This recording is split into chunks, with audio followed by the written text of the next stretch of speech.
Not only is one team screwing up the draft, two teams are. Wow! Unfreaking real. Montreal, Shane Wright in their hands, and goes for the guy from Finland. I'm mind blown. I mean, it's bad enough Chicago gives up the Brinket for nothing. Nothing, people. Nothing. 3 picks.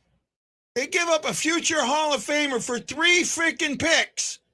And now, wow, I'm flabbergasted. I don't understand how they do this. I really don't. It makes no sense, right? He was the number 2 over Jarla Sovosky. Wow. Wow. I'm shocked. What a way to start the draft. And sorry I didn't get on just before the draft started. I was still trying to figure. My computer's been shutting off on me all day, so I'm working with it. Well, you know what, Tanner? I think the people that are doing the draft don't understand it either, right? I really don't. Oh yeah, it's an absolute. Chicago makes no sense. Right? Especially when you had 2 pieces that you could have traded and gotten so much more for and help you down the road than getting rid of the Brinket. Right? And I'll tell you what, guys, I am so worried today about the possibility of losing Tarasenko or Krug, or both, to be honest with you. Right? It is quite possibly going to happen. It really is. Hey, if you're watching this and you got a chance to share it with your friends, please do. And don't forget, if you're watching on Facebook like Sammy Helms is, put that thumb in the air. Let me know that you care. Haven't been getting a lot of thumbs up lately, so please make sure you put your thumbs up in the air and let me know how important it is. Looking forward to my Kyrou autograph. Well, I'm not sure who that is because I'm seeing Facebook user, but I'm at a shake. I'm at a shake. Oh, I don't want to lose Cinco either. I don't, but you know what? The rumor mill is out there. I think I am still saying that I don't think he goes. Right? I don't think he goes. The Devils, if they don't take Shane Wright here, they are complete idiots. I don't care who they had on the board. Right? Shane Wright falls to you, you take Shane Wright. Almost the consensus number 1 pick. No, Richard, I wouldn't even take that. I wouldn't take that. And there's 2 reasons for it. First of all, Tarasenko's worth more than Tkachuk. Right? However, Tarasenko's never going to Calgary. Calgary will be on his non-trade list. That he will not be on one of his lists.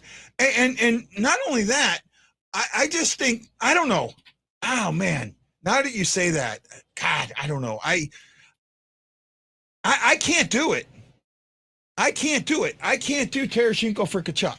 Not only that, I've heard numerous rumors that Tkachuk doesn't want to be in St. Louis, that he doesn't want to play for St. Louis. So he may be a rental if you get him 1 year and then he doesn't sign. Right? He's an RFA. He may just sign that 1-year deal. That's why, Richard, I don't think that he would do it. And let me figure out something here real quick, guys. Wow, that's a shocker, man. No. So here, the Devils are about to pick.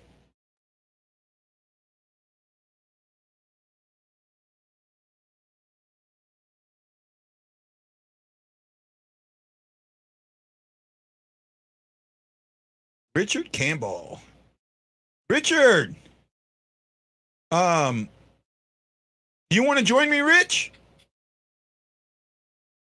And have you gotten a hold of Bob Morton? You want to join me, Rich? Let me know. I hope not. I really hope not.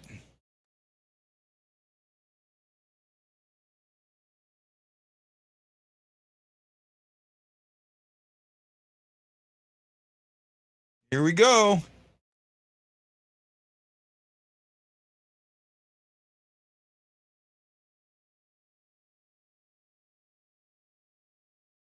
Martin Brodeur. Here we go. Devils assistant GM, Kate Madigan.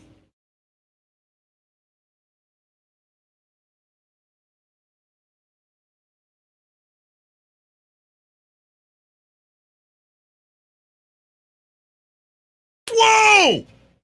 Right just dropped again. Wow. Oh my goodness. Wow. Hold on a sec, Richard. I'm trying to find you, bud.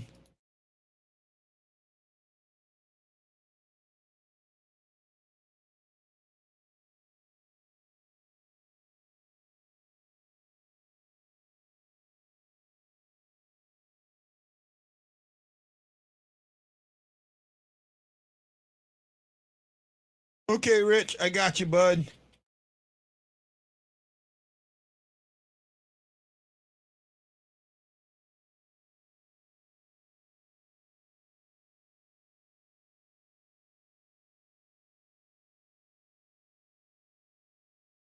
Wow, I'm flabbergasted already.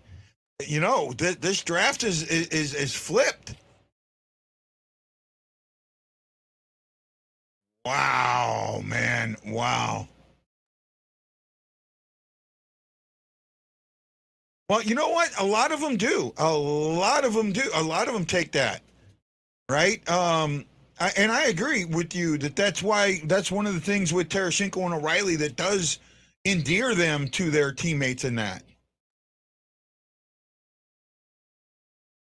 Wow. Wow. I'm just in. Wow. Okay, Richard. Sorry. Hey, Richard, have you gotten a hold of Bob Morton? Need to let me know if you have or have not. Right? If not, if you haven't been able to, I'll put you guys in a group chat so you can get an address for you and all that. Wow, I'm still. I don't see how do you pass up right here. This is going to flip this group.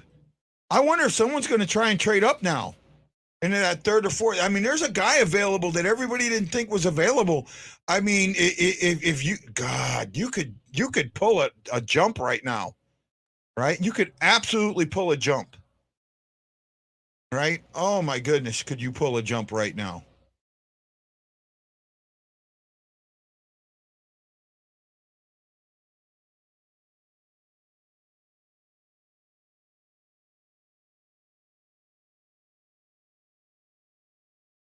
Wow, I'm just. Okay, Kevin, I'll reach out to him again. I don't know what's going on, man. He tells me I'm so sorry. I really apologize. I don't know what else. I'm sorry, man. I wish I could do more.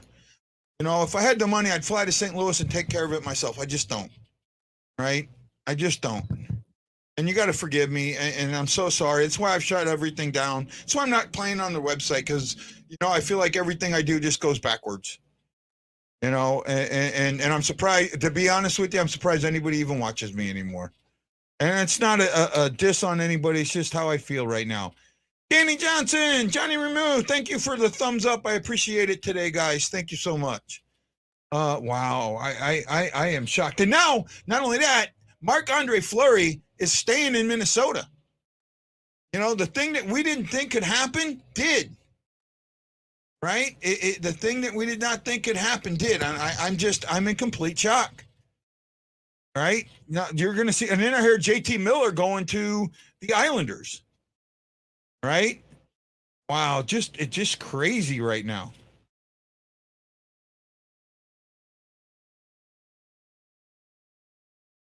Wow. Coyotes are going to get Coyotes are going to get a hell of a pick if they don't trade it away. Right?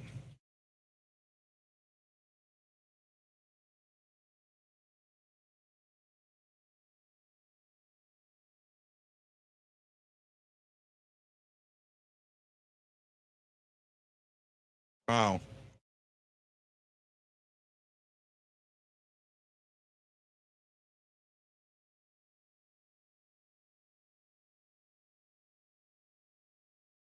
I guess he thinks he's in a winner. I mean, it helps. It helps him. It puts him back in that area. Yeah, the Avs getting Georgiev. I mean that's not a. I don't think that's a step up from Kemper, to be honest with you. Right? I can see that, Kevin. I can see that. Yeah, but this is, where I talked about Talbot not wanting to stay there. Now he doesn't. He is going to. I could see Talbot getting traded today. I really could. I don't know if he's got a no trade clause or not, but I really could see Talbot getting traded today. Yeah, but Georgiev isn't much better than Kemper, if he's better at all.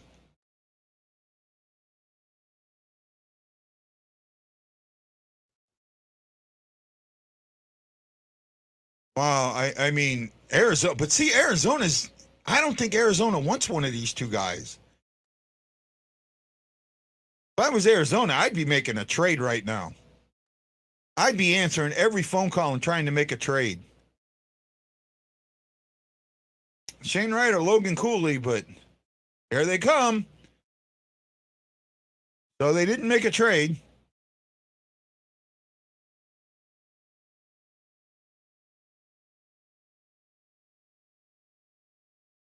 Wow, I'm just shaking my head. I am shaking. Um, a jump is where somebody that's drafted in 8th or 10th trades to go up to the 3rd spot. Right?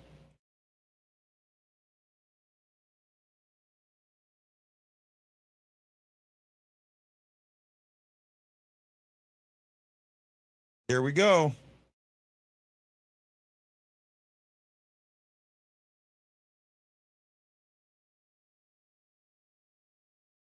Here we go. I'm waiting. I'm waiting with you. I don't think he's better than Kemper. I think he's young and he has a chance to mature into him, but just not. I just don't see it right now.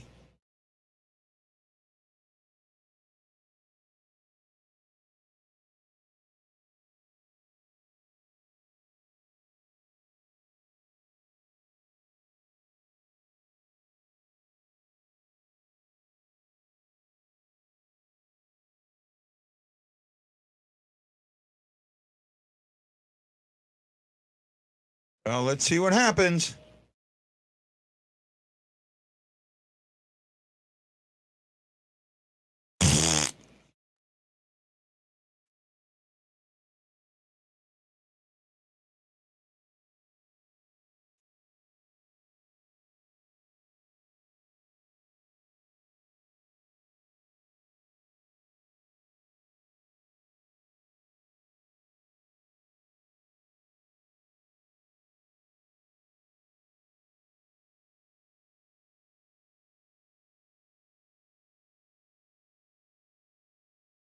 Here we go.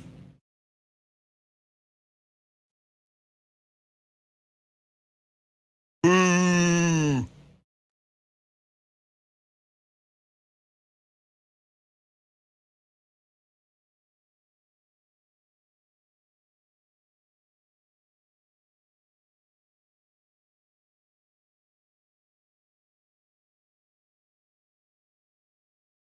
Now, Bill Armstrong's a former Blue. Logan Cooley. Wow. Something happened with Shane Wright. Something happened, and that's why he's dropped. Something, a guy with that talent doesn't drop unless it's something in the interviews or something like that. Wow. Wow.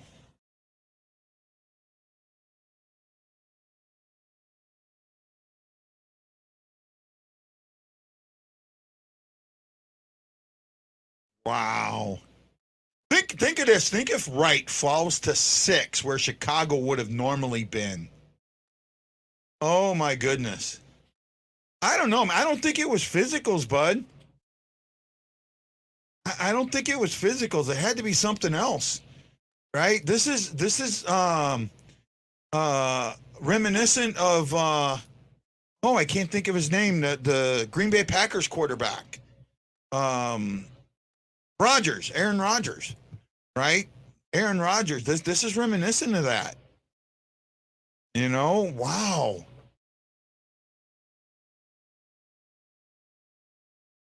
This is a shocker,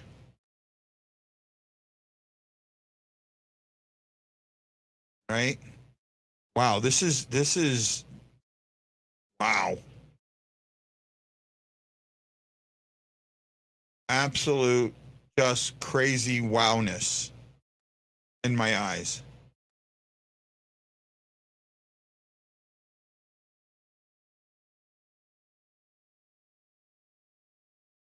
Unreal. Wow, I'm just shaking my head right now. I just wow. Chicago would have had the sixth overall pick, and Columbus ended up getting it. Now Columbus has a chance, a good chance, at getting Shane Wright. Windy has got to be going absolutely freaking ballistic. Oh my goodness, Windy's got to be going ballistic. I wonder if he's doing a show. Oh my goodness, he's got to be going ballistic, man. Hey, I want to say a big thank you. Oh, Nick, haven't seen Nick in a while, and Vance Frederick. I have that's two new ones. Nick and Vance, welcome to the show. Appreciate it. Appreciate it. Thank you. Right? Oh man, this is crazy. Um,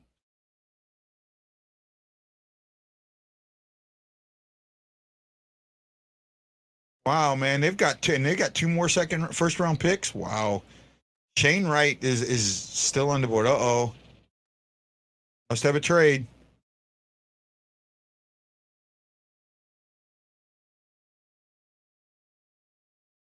Yeah. I love it.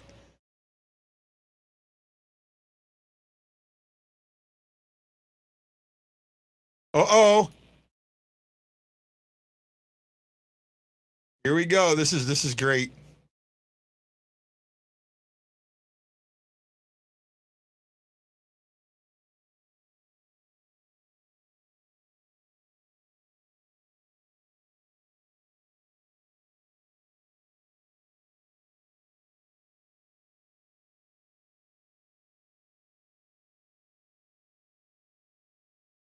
Wow.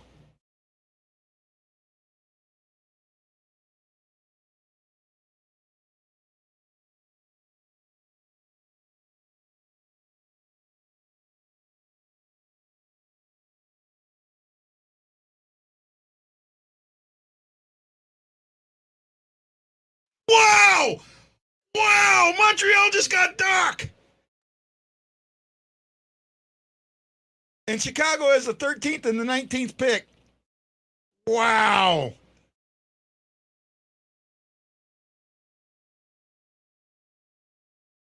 Wow, Windy is absolutely losing his shit.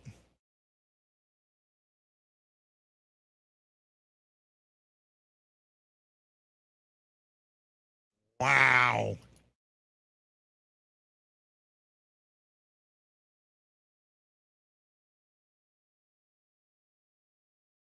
I am in just pure disbelief. I am in pure disbelief right now. I am sitting here going, what the hell? Does anybody know what Windy's doing the show? Let me see if I can find him here real quick.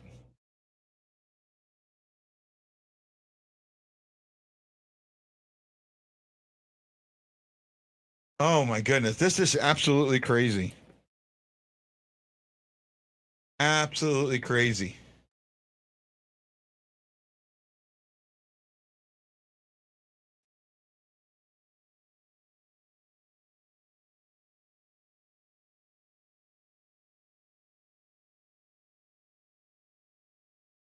Trying to find Windy here. Well, he's not live, but he was not happy with the uh he was not happy with the Brinket trade, right? Wow. Wow. Well, Windy, I sent him a link just in case he wants to come up. Wow. I am just, I don't know, man. No, I don't think Kane's staying in Chicago either. I think he absolutely, I could see him getting traded today. I really could right now.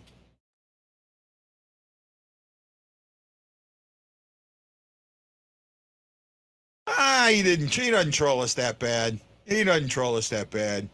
Matt Lowe, I like Windy. Windy's a good guy, right? Wow.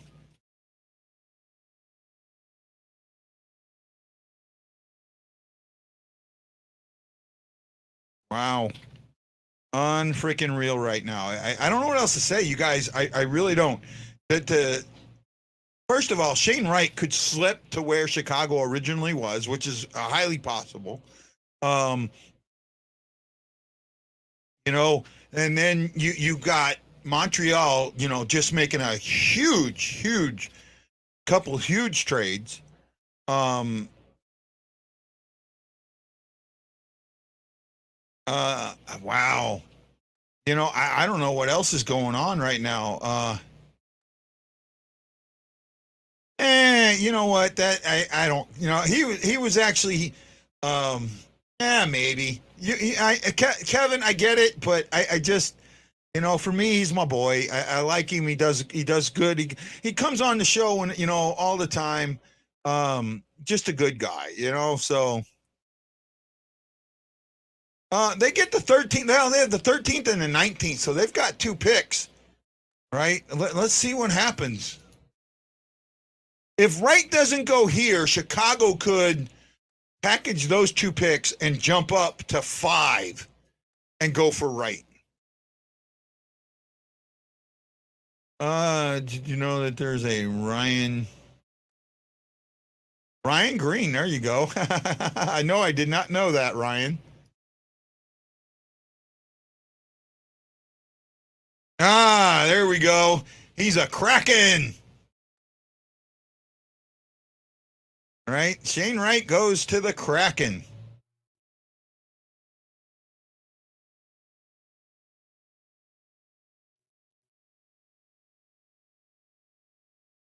Yeah, I agree. Best available there. Oh wow.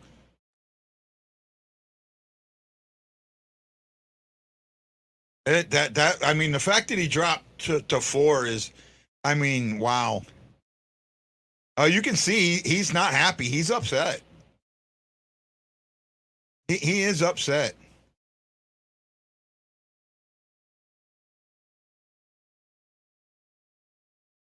He is upset. He's trying not to show it, but you can tell in his body language.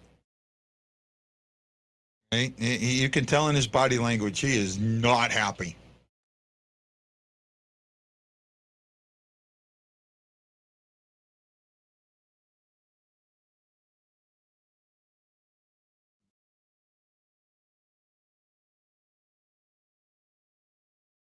Right?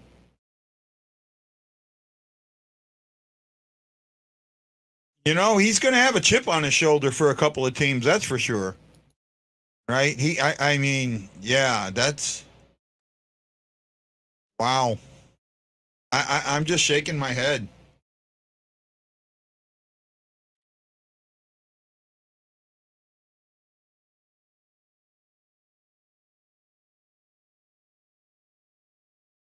This is crazy. Montreal just makes some big trades. I think the Blues are going to make a trade here. Um, I really do. I don't know who they're going to trade, but I just got that feeling. Said they weren't going to go up, but you never know now that the draft is shaking up a little bit.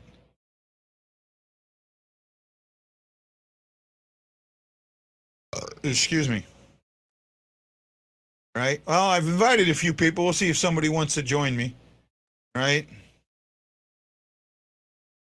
I think he's upset that Montreal didn't. I don't think he's upset the Kraken did, but that Montreal didn't. Right? It's a Canadian, a Canadian kid, Canada kid. Um,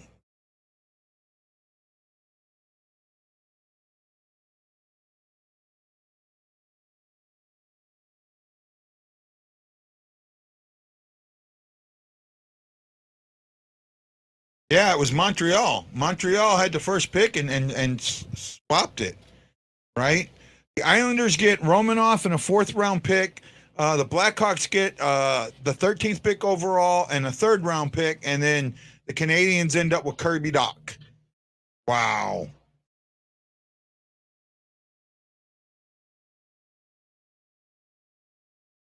Blackhawks.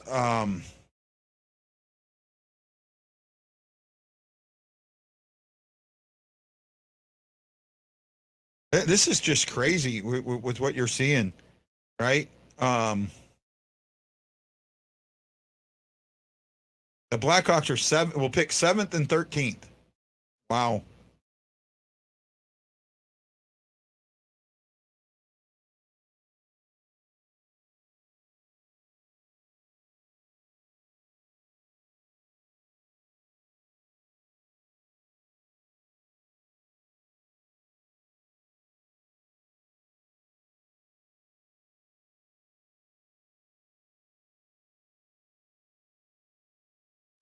They've already talked to Kane, and I think if it's time, yes, I can. I said, excuse me.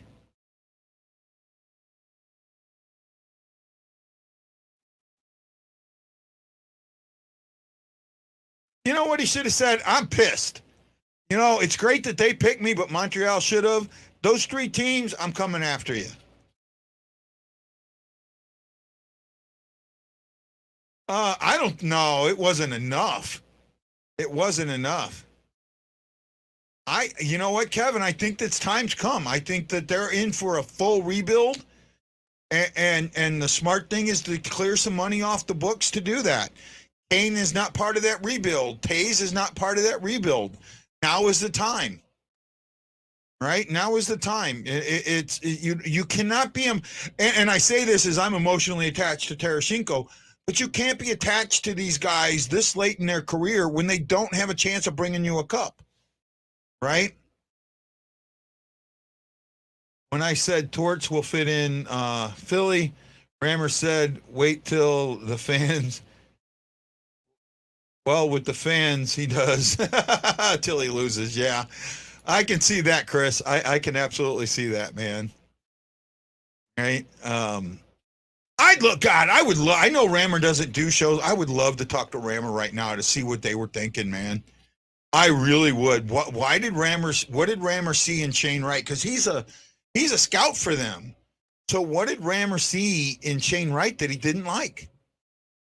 Right? What did he see that he didn't like that made them pick the other guy? Right? Okay. Here we go.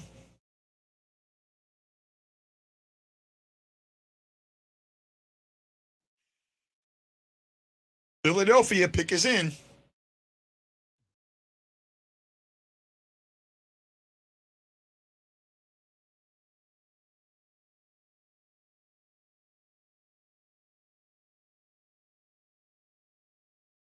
Here we go.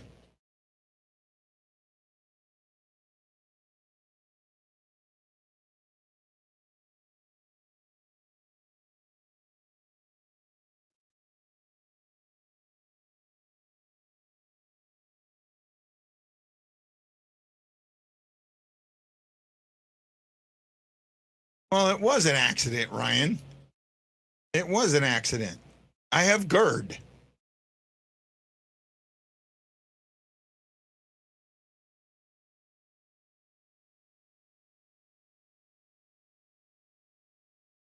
Carter Gunther. He's going to Boston College.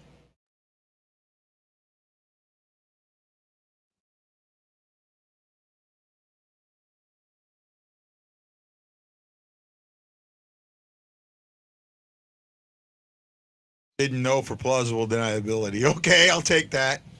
I'll take that. Rammer knew though. Rammer knew. I know Rammer knew.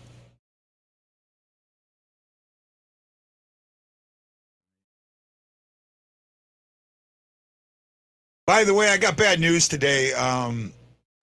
The St. Louis City has told me that they're not going to let me do a coach's show. So Well, I tried. Sooner or later, someone's going to realize that I'm not a jackass. Maybe I am a jackass. I don't know. Right? I don't know. I just hanging out there, man. Hanging out there. Um, so where are we at now? I'm trying to see if I can pull up the draft analysis.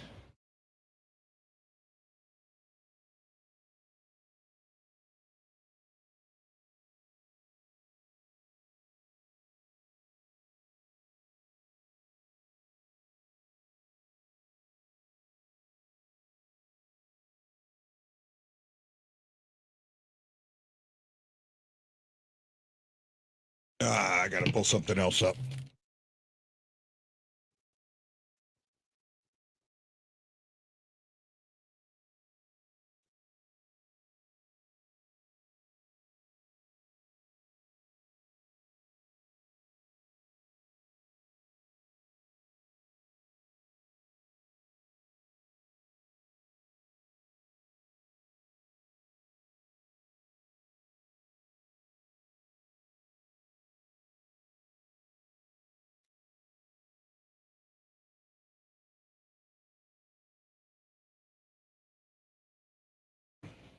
Well, now see what they for Doc is why you can see why.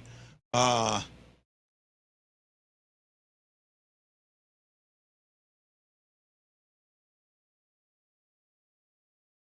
uh,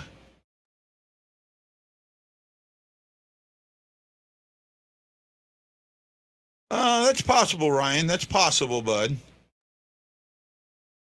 Right.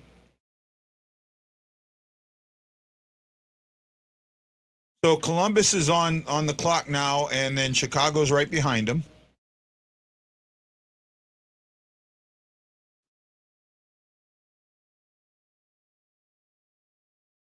So we've got pick 6 coming up, which is Columbus, then pick 7, which is Chicago, pick 8, Detroit, and then pick 9, Buffalo.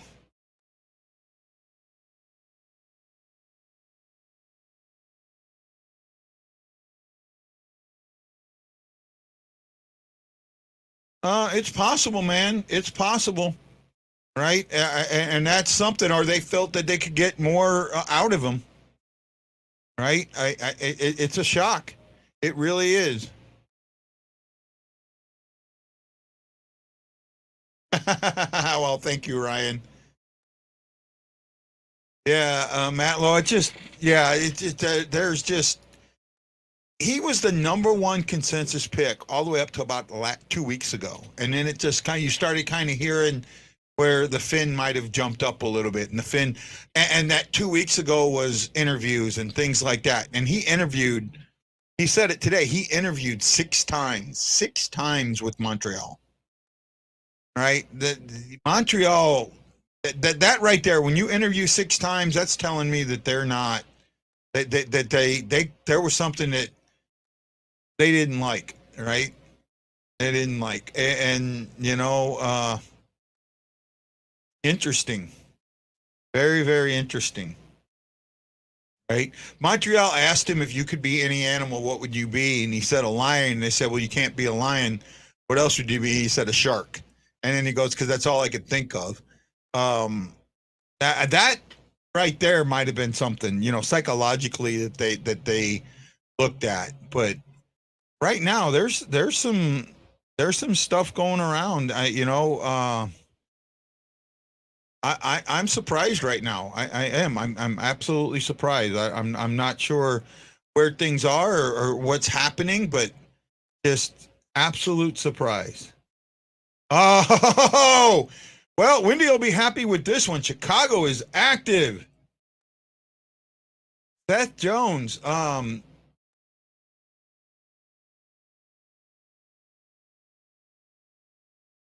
no, this was the Seth Jones. Okay, never mind. This was the pick. The Seth Jones trade was the trade that got. I thought they traded Seth Jones. I was wrong. Ashley, we miss you so much. Trust me, I miss you, Ashley, so much. I'm sure everybody else does. Right? I misread that, so I thought maybe that they traded Seth Jones again, but that was not what happened here. So here we go.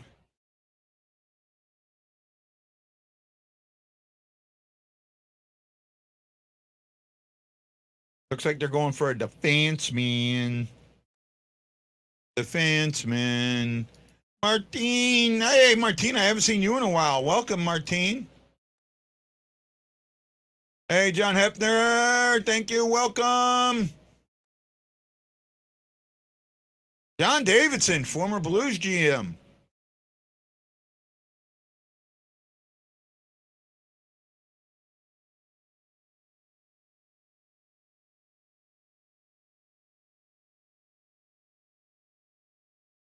Dharmo.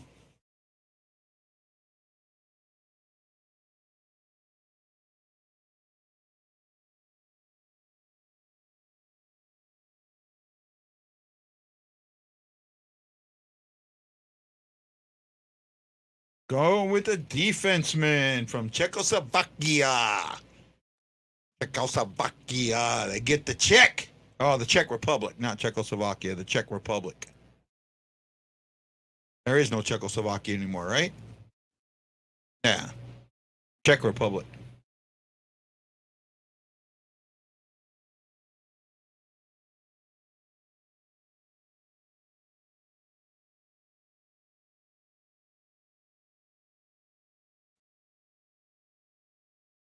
Dante!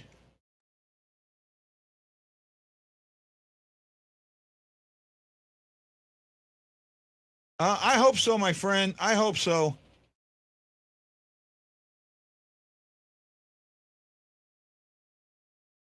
I don't want to lose either one of them, to be honest with you. I mean, I look at the Blues right now, and the Blues are they're a player away, and that's not by you can't subtract a player to add a player, and then think you're a player away. You got to find that spot, right? That you got to find that guy that just fits in. I don't think you can take away what we've got. I don't think that I don't think taking Krug away. Everyone wants Kachuk, and I don't. First of all, I have a feeling that Kachuk does not want to be in St. Louis, right? And if he comes, he's only going to be here for a year, so it's not worth it. That's true, but that trade, you knew when you traded that, Ashley, when they made that trade, that you were getting a better player than you were giving up, and I think that's the difference there. I don't, and Prunovich has been injured almost every year he's been with the Blues. Right? He's you haven't gotten a good season out of him yet, so we don't know what he can be. I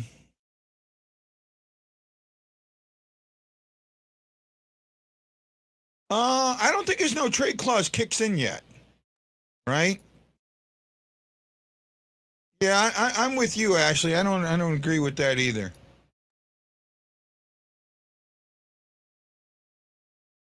Wow. I'm just shaken.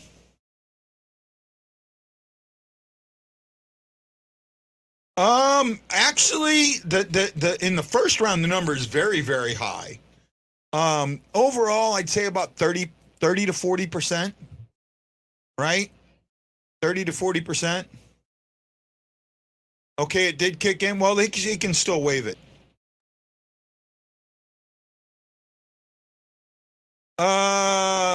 What they do in Tampa Bay? Oh, trading the the guy, I can't think of who it was now, to Nashville. Yes, I heard about that. Well, that's a good point. Well, not yet, Marianne. Chicago is being very active. Montreal is being active.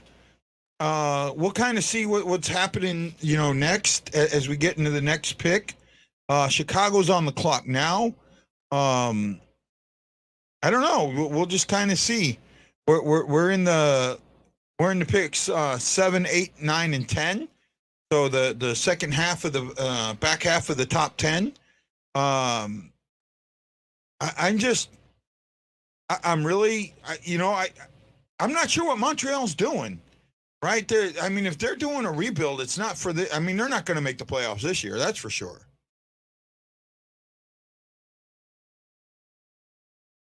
Oh yeah. Okay, now yeah, I did hear that. Right, I did hear that. It was basically if we waive you, you got to go to this team, and if we don't, if we trade you, you can go to this team. So yeah, it was which team do you want to go to, basically.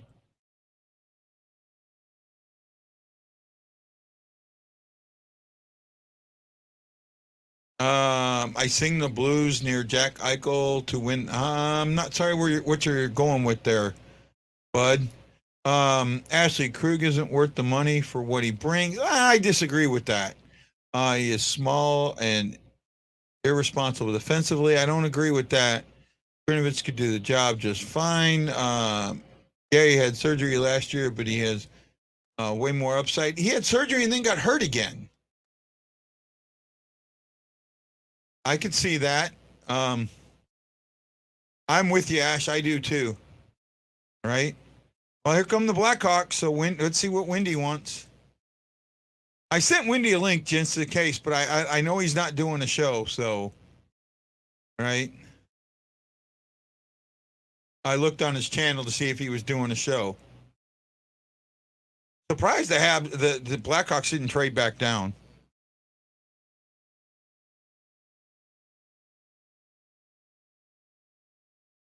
I thought he got hurt again. I thought he was hurt again. Right? I don't know. Maybe I'm wrong.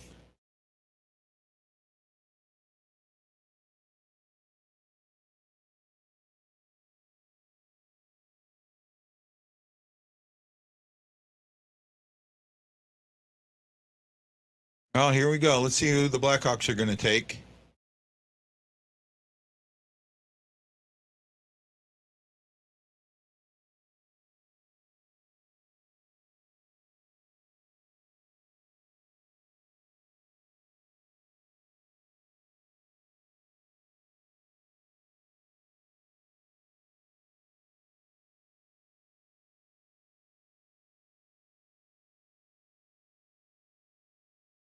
The Torpedo.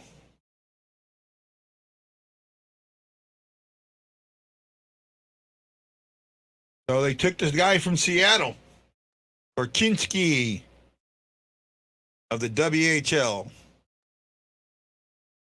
Marianne, that was the Torpedo. Torpachinko.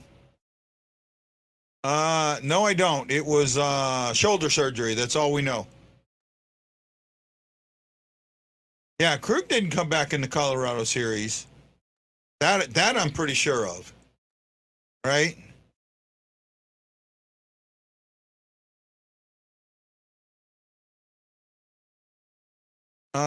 Seems to me as if I was like if I was in the draft, I wouldn't want to be near.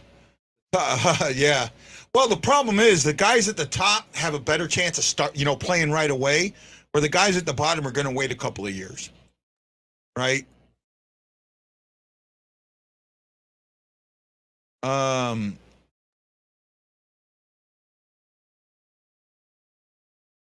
I don't think someone has to go for us to pay Perron. Okay, Mary.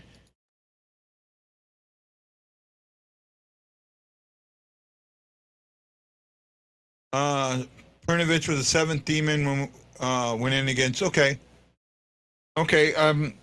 I knew somebody got hurt. I'm off sometimes. It happens. Right.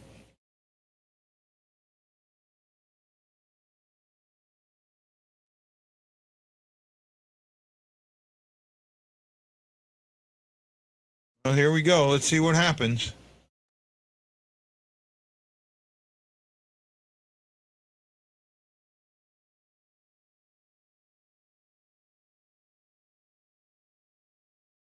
I'm listening to. Sorry, guys. I'm trying to listen to different things.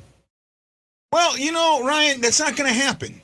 That's the one thing that really And it's not just you, but it's let's just get rid of the worst player on our team. Just trade him. He's the worst player, so I don't want him there. So just get rid of him. Get rid of him. It doesn't work that way, right?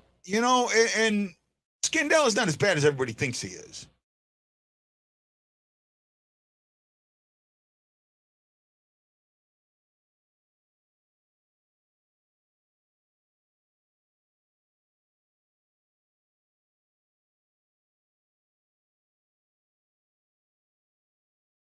We moved on from. Oh, that's an interesting way to say that. Wow.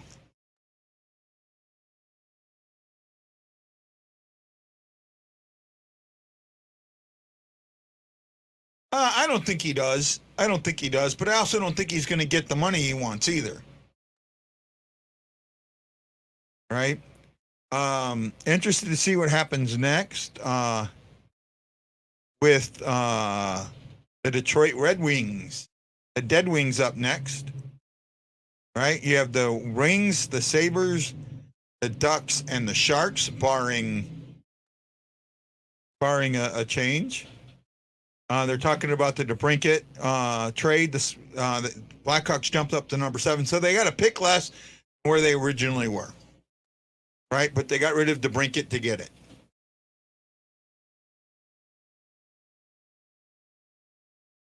Yeah, but Perron's gotten better with age, though. Matlow. Perron has absolutely gotten better with age.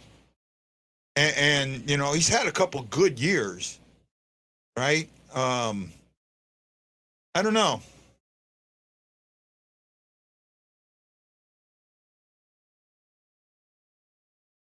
Yeah, I think you might be right, Chalky. I really do. Right? I really do. Right? Yeah.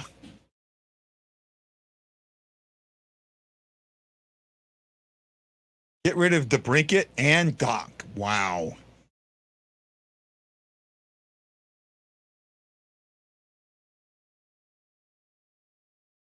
Well, I mean, but we don't know that for sure.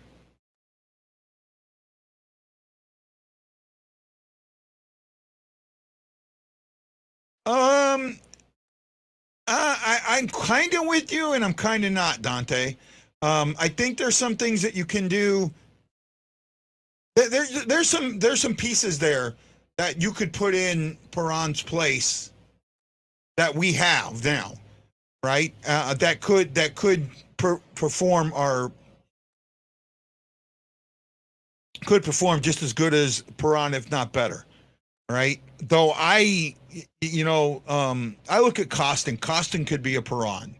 He hasn't yet, but he could be, right?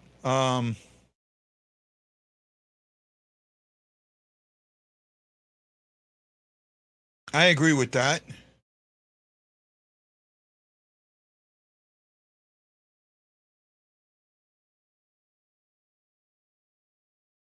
Ooh. Wings get a center, but it looks like they jumped down a little bit. Another Swede. Europe is taking over tonight. Nathan, I don't know. I've sent him a link. I haven't seen him. I don't see him on his channel. I was looking because I know he's got to be like just going ballistic right now. Right? So I'm trying to find him. I sent him a link. He's more than welcome to join us and come in. Right?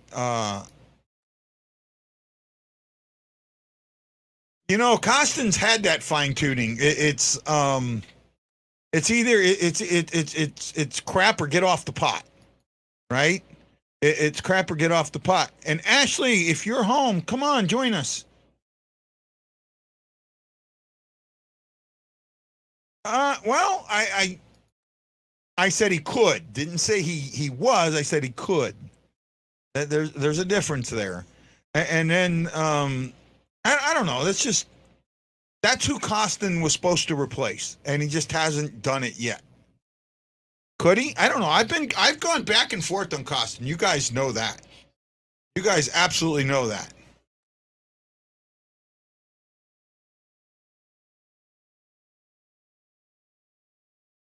You've been, Ashley, up until just this moment, you've been on Costin's side. You kept telling me, oh, he doesn't take penalties and he does this well and does that well. And now you've switched on me. Right? I've been ready to cut bait with Costin. I was just stating that if Perron left, we do have some other ones there. Right? God, I need some help. Somebody get a hold of Lance. Help. Help Miranda. Help Miranda. Help Miranda. Help Miranda. Help me join. Somebody join the show.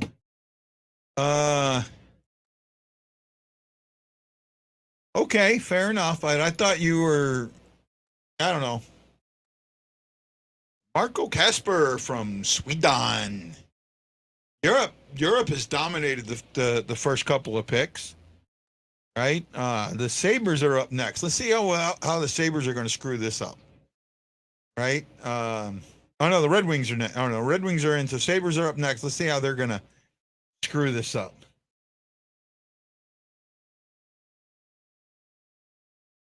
Oh, here's Stevie Y.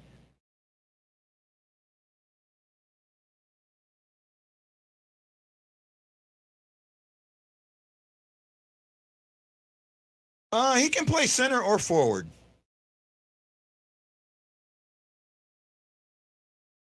I don't think the Avs made an upgrade, to be honest. Georgiev is young, but they had I don't know. It's just he's going to be a backup there. I don't think he's going to start in front of Francoeur. And then I'm absolutely shocked that Marc-Andre Fleury stayed in Minnesota. Absolutely shocked.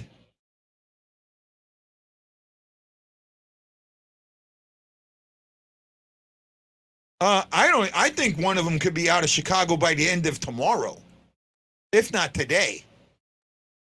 Right, Nathan? I really do. And I've been singing the trade Kane since last season. Right? I have since and Wendy would get on me. Oh no, we will never trade Kane. We'll never. No, I don't want to hear it. No trade this, no trade that, and it's same thing. Same way with me with Tarasenko. I get that. Right? Sabres had Owen Powers last year, Jack Quinn 2 years ago, Dylan Cozens, 19, and Ryan Johnson, who hasn't played anything for them yet. Let's see where they go.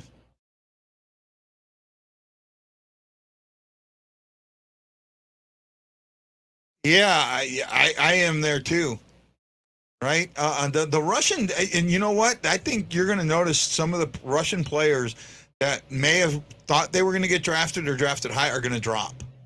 I could see some Russian players not get drafted at all. And one of the GMs really talked today. There are owners out there that do not want to draft, that do not want any Russian players. So that's gonna affect this draft.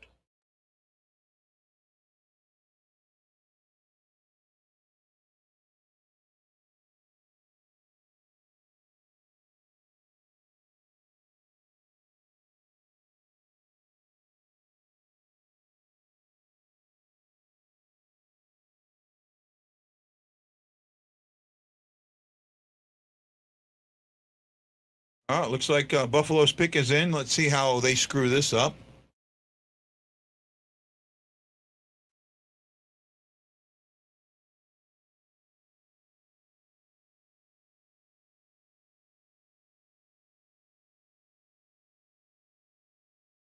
Uh-oh, somebody's joining me. Oh, you guys will like this. It's Shaggy! How we doing, guys? How we doing on this wonderful day for Rangers fans to watch Islander fans cry away? Oh my goodness, are you in as much shock as I am right now? Okay, so I'm gonna go right into this guy. I'm going right into it. Okay. Go. I called the Canadians not taking Shane Wright. I think that was an obvious move. They need a guy who they could just right away instill into their lineup and can make an effect. Shane Wright, as good as that is, he's going to take time to develop. Well, I think Samelovich, I'm not going to try to pronounce the guy's name. He's going to be a right away starter. After that, it went just downhill. I don't know what was, the Devils, I understood a little bit because they needed defensemen. They have too many centers, so I understand where they were going with that. But after that, the Coyotes not taking Shane Wright, was a dumb move for them. The only thought process I had for them was maybe they felt like Shane Wright was someone that wasn't going to succeed in their system, or for some reason, they just felt it wasn't going to work. I have absolutely no clue, but him to the Kraken, I actually really like. Then the Islanders decide to trade their 13th pick for Alexander Romanov. Dumbest move I've ever seen someone do. You can't, you know what? Romanov's going to make an effect for them, and he's going to have a positive effect on that team. So he is a better top 4 defenseman. But for our 13th pick, a 13th pick, we traded Cop for a first-round pick, okay? We traded Cop. Cop's a first-round value, okay? Alexander Romanov has 3 goals and 19 points in 2 years. 19 points. Let me just explain to you what that means, okay? There's times when there are players like Makar having 19 points in 3 weeks, in 2 weeks. He has 19 points in 2 years, and he's supposed to be a puck-moving defenseman. Excuse me, when you're a puck-moving defenseman, you get assists at least. And this guy has 19 points. Yeah. Okay, that is just another thing. After that, I think Columbus went with the right way. I think the Red Wings are going the right way. The Blues, I heard, I don't know, Guy, if this is true. I heard Tarasenko's supposed to be traded tonight. I think that's no longer happening. I think that's no longer. I don't think so. Not happening. It's not happening because I think if he went, he was going to land up with the Islanders at 13. Besides, for him at 13, I didn't see a team trading their first rounder for him. I just now I'm getting some feedback, so it might have been my mic. I don't know. No, you're good on my end. No, it's in my ears. I just think that, first of all, the Frank Chevalier, or however you say it, came out and said that Tarasenko had not rescinded his trade request. I don't agree. I don't think that's true, right? Because if he had not... He definitely did not rescind his trade request.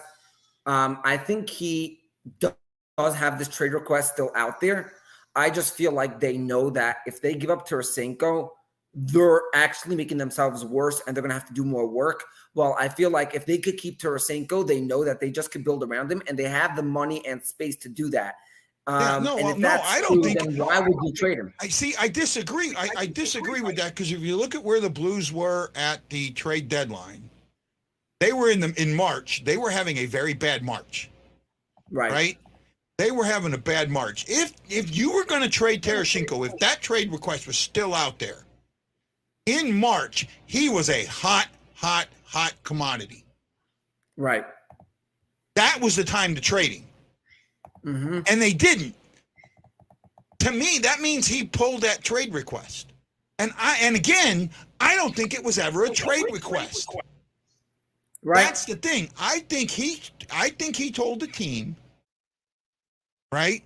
If you're not gonna, if you're not gonna play me the way that's gonna be effective for me, here's some teams that I might like to go to. But if you're going to play me the way you want to play me, then that's going to be good for me, then I'm okay with it. I don't think it was a trade request, per se. Well, here's maybe a thought that I don't think I've thought of this before, but is it possible that Tarasenko's trade request was less of a, I don't want to be on this team, and or is it more of, hey, Ashley, was it more of a, or was it more like telling the Blues, like, look, I love this team, I want to stay with this team, but if you're, looking to make this team better, I actually feel like I might be do better somewhere else. Maybe I think he and the coach aren't getting along. Figure something out. Okay. Well, let me turn this for a second, because I know we you don't like the Avalanche so much, but how about my guy Georgiev going there? That was an absolute. See, I think that was. That move just makes no sense to me. You know why it's so funny? Because Georgiev is a guy who's only going to be doing good if he starts every day. That means Kemper's gone, and the Avalanche got worse. So, guy, you're fine. Okay? No, fine. it makes the Avalanche worse. It Yes, doesn't make them better. Exactly. Exactly. Okay. The Avalanche, I'm telling you, I said it earlier. I don't think the Avalanche are going to make the playoffs next season. No. Okay, I disagree with that. Maybe they don't make the cup or the second round, but they're making the playoffs because they, you know they what? McKinnon. First They of always all, give them. well, hold on. Let's hear me out, right? Yeah, Kemper's gone. Kemper's gone. So They're gonna re-sign Kadri. what? They're gonna re-sign Kadri. Don't worry. They're not re-signing Kadri. Nah. Kadri's only worth a quarter of what he's asking. Here's Right. the Ducks.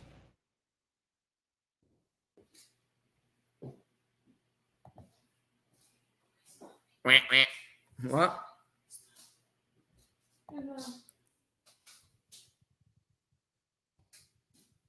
Oh, they took a Russian. Weird. What Wow, was, I'm surprised they took a Russian. Who is he? What? Mitsukov, defenseman. Husso's gone, Chris. Husso's gone. Bye-bye. He's not sticking around. Pavel Mintyukov. Yep. I'm terrible with names. I got to get better at that. But oh yeah, no. None of these names you have to really talk about. I guess he came over. He's playing here, but he's 18. They could pull this same thing with him that they pull with others and say you got to come back and serve in the service. I don't think it's going to happen like that, but it already is. They're telling Kaprizov that you've got to do your service. Right. They're trying to if Kaprizov is not in the States right now, they're not going to be able to let him in the States.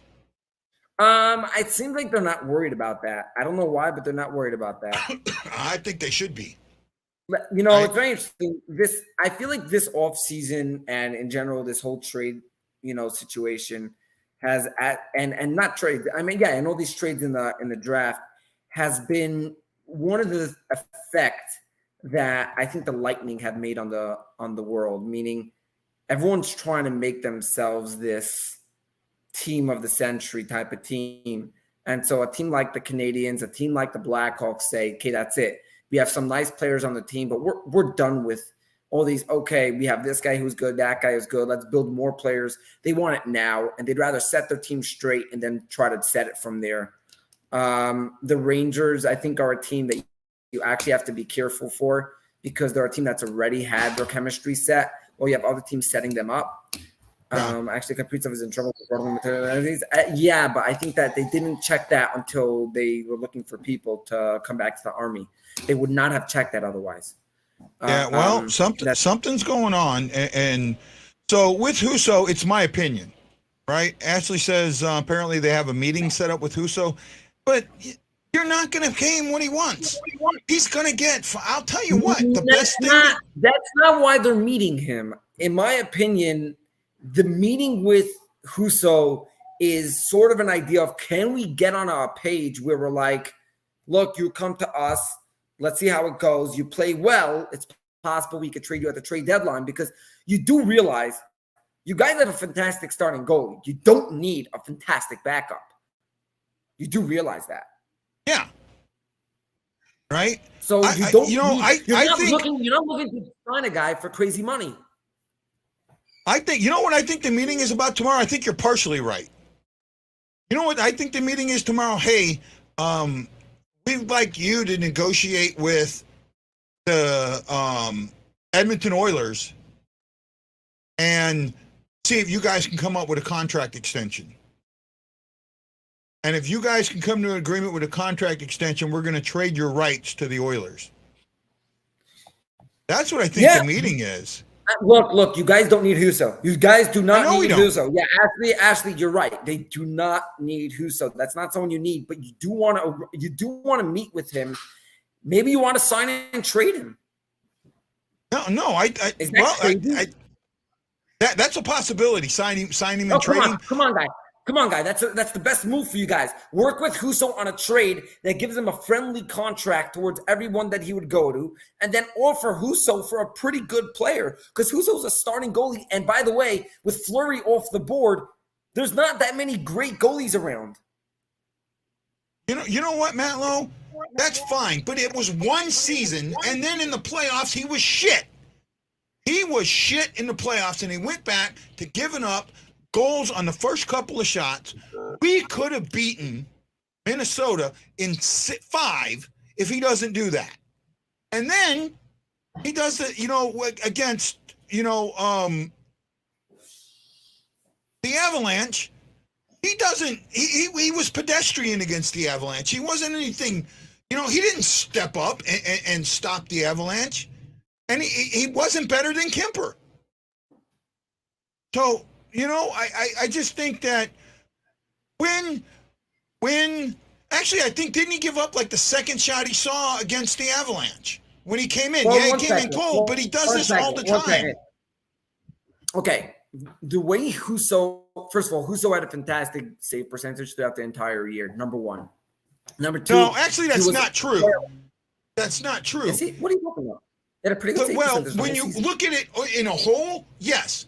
But if you look at the last 2 months, no. No. So now, at the end of the season, though, yeah, he did slack off. My question is if once they got to the playoffs and Husso did not look good, if that was just Husso's first, I think that was Husso's first time in the playoffs, right? So if that's true, you can always put it on that. Well, first time playing in the playoffs, but he had been in a playoff atmosphere. He was on the team as the backup. So then, guy, come on, son, give him some slack. Come on, it's his first time in the playoffs. Stop. Bennington's first time in the playoffs, he won 16 games. Whoa, 1 second. Bennington's first time in the playoffs, he won 16 games. Okay, so let me ask you a question. Is Husso Bennington? There's a reason why Husso's the backup. There's a reason Husso's the backup. But you get everybody saying that Husso's better. You get everybody saying, like Matt Lowe, oh, well, if we didn't have Husso, we don't make the playoffs. They're overvaluing Husso. No, 100%. No, he was wrong for saying that. That's 100% wrong, and he's just edging you on, guy. He knows he wanted to get you into that idea, okay? He knew exactly where he's going, okay? The problem is you have to realize that Husso is not – let me ask you a question, okay? If Binnington doesn't get hurt last season, you would tell me right now they would have made further into the playoffs. You know what? True. Hold on. I want to answer this. If we'd have kept – we could have put Lindgren or we could have put Hoffer in, and I think we still make the playoffs. Bennington was finding his game in April. If Bennington plays more in April and Bennington's in the playoffs, we might go further if he doesn't get hurt, right? Husso, to me, is being overvalued by everybody, right? And I don't know. I'm not on the Husso train. Okay, let me. Okay, we discussed Ville Husso. Let me ask this to you because this is something that I think it's draft night, and as much as we could talk Ville Husso, I could always come on another time and we could go through actually deep in his stats and stuff like that. I mean, it's all part of the draft because that's something. 100%, 100%. But this is something I feel is actually a serious thing. I think Shane Wright, there's something with him that the teams know that we don't know. Yeah, no, I said that earlier. When he dropped like that, he was the consensus number 1 pick for over 2 years, up until 2 weeks ago.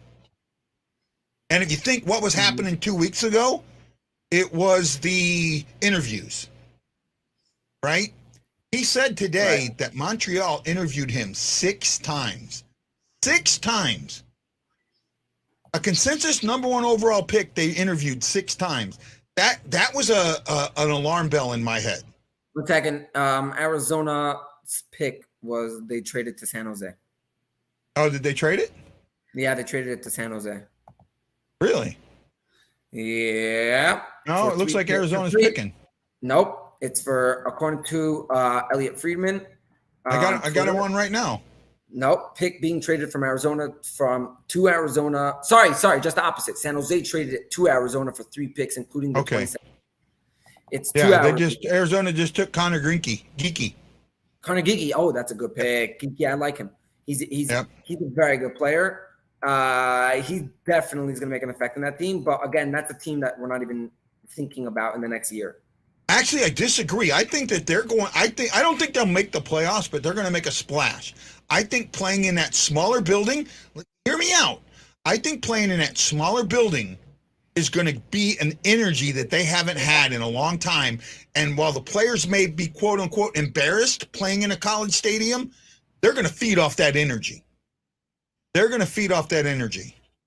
100%. That's true. You know what? Maybe that's right. It's very possible that could be something. I don't understand. What I don't understand about this draft so far is, everyone always likes to take the Stanley Cup champs and try to copy them. Yeah, I think no one in the world is trying to copy the Avalanche. Yeah, no one's copying the Avalanche. No. They bought it. They bought a championship. There's a defenseman on the board who's a good scorer. I have to find his name. I don't know all these defensemen, but I heard them talking about some defensemen. He hasn't gone yet. No, okay? Matt Lowe, it's not Matt Lowe. I want to address this, right? And Matt, I love you, bud, and I'm not getting pissy or any of that. It's just how the show goes, right? You know that, bud. If you break Husso down, you take a look at him from December to February, he's got really good numbers. But you look at March and April, and they balloon. They balloon. The league figured him out. It took the league less than 80 games to figure him out. It took the league almost 120 games to figure Bennington out. The better a goalie is, the longer it takes a league to figure them out. Every goalie gets figured out, okay? Martin Brodeur got figured out. Patrick Waugh got figured out. Glenn got figured out. Jack Plant got figured out. Every goalie gets figured out. That's going to happen. If you look at Philadelphia's goalie, the young kid, I can't think of his name now. I can't think of his name. It looked like he was going to be the superstar, but he got figured out very quickly. Right? Goalies, that's what you got to look at, is where a goalie gets figured out.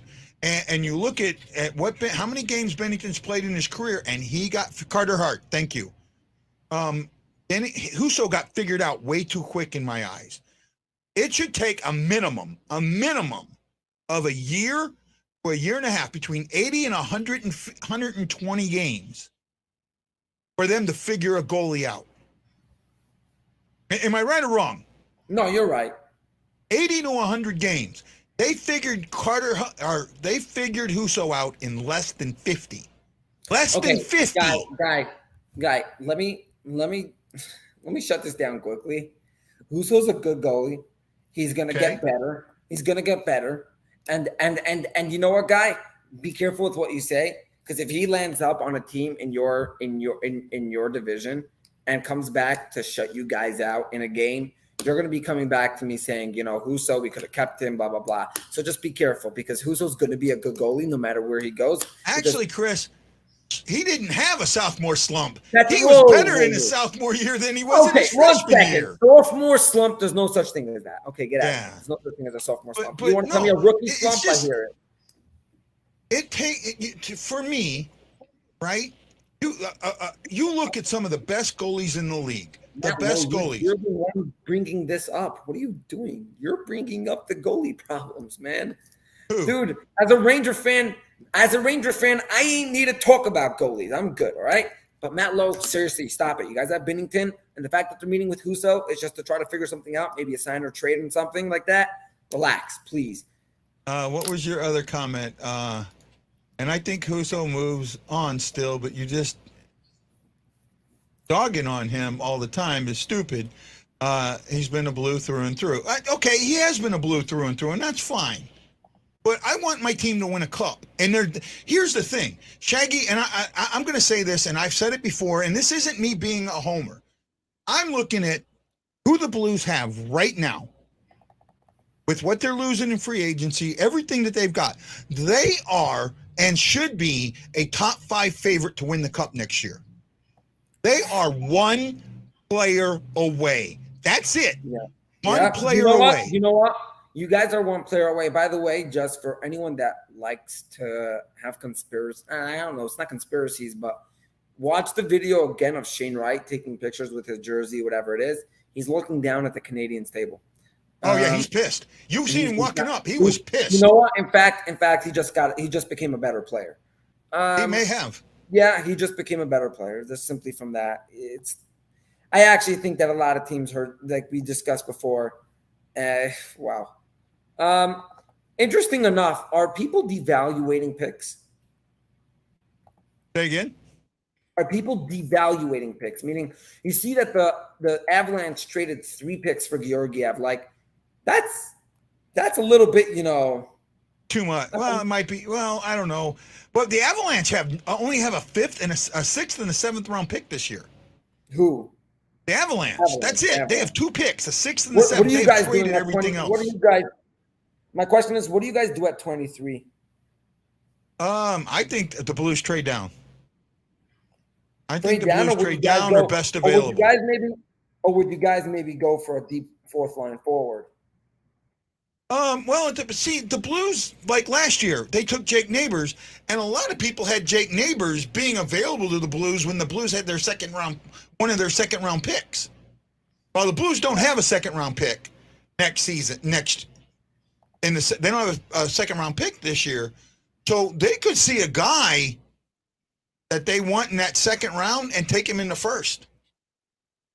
Right? They've done it before. Right? I don't know. So Columbus takes Denton Matchik. Yeah, I was just looking at that. From Mushja of the WHL. Right? Blackhawks are on the clock. This is their second first-round pick. By the way, did you see the face of their first? The face they were showing the guy who was drafted by the Blackhawks, their first pick. Forgot his name. Anyways, his face looked like shoots. I'm going to that team. Yeah. Well, you know what? With the Blackhawks, none of these guys are going to start next year. They won't. You won't see them next year, even being drafted this high. And I think, you just won't see them. Right? I think Hayes or Kane gets traded today. Who does? All right. Yeah. Mary says Doc, who's her insider, says that one or 2 players got. I think it's 1. You look at how close we were to beating. We were a lot closer to beating the Avalanche than most people think. Right? We were a lot. We were closer to beating the Avalanche than Tampa was. We were closer to beating the Avalanche than Tampa was. Tampa was close to losing to the Rangers, so I think that's pretty obvious. Right? I still believe this. If Bennington doesn't get hurt, the Blues win the cup. I actually know the Rangers would beat them. No, the Rangers couldn't even beat Tampa. Excuse me, we could have beaten Tampa. We could have gone up 3-0 if not for the fact that Trouba decided to be Mr. Mistake Man and make mistakes in Game 3 when you're up 2-0 going into a third period, and then you could have gone ahead up 3-0. No team has ever lost down 3-0. Well, hey, you know what? There was a period. 4 games. And it's the same thing with the Blues because Kyrou missed two wide open nets and a breakaway and in Game 6. Excuse me. We have the master of the empty net miss, Mr. Strome, okay? He has missed more nets than I have ever seen, okay? He airballs more than Russell Westbrook, okay? And if you guys saw that goal, that's a good joke, okay? Oh, I love you. Who do we get as a backup? We've got backups. We've got them. We've got Lindgren's. You guys are fine. Stop it. He's a UFA, but you're still signing. I think you signed him for a 2-year deal. Somebody loves me. We've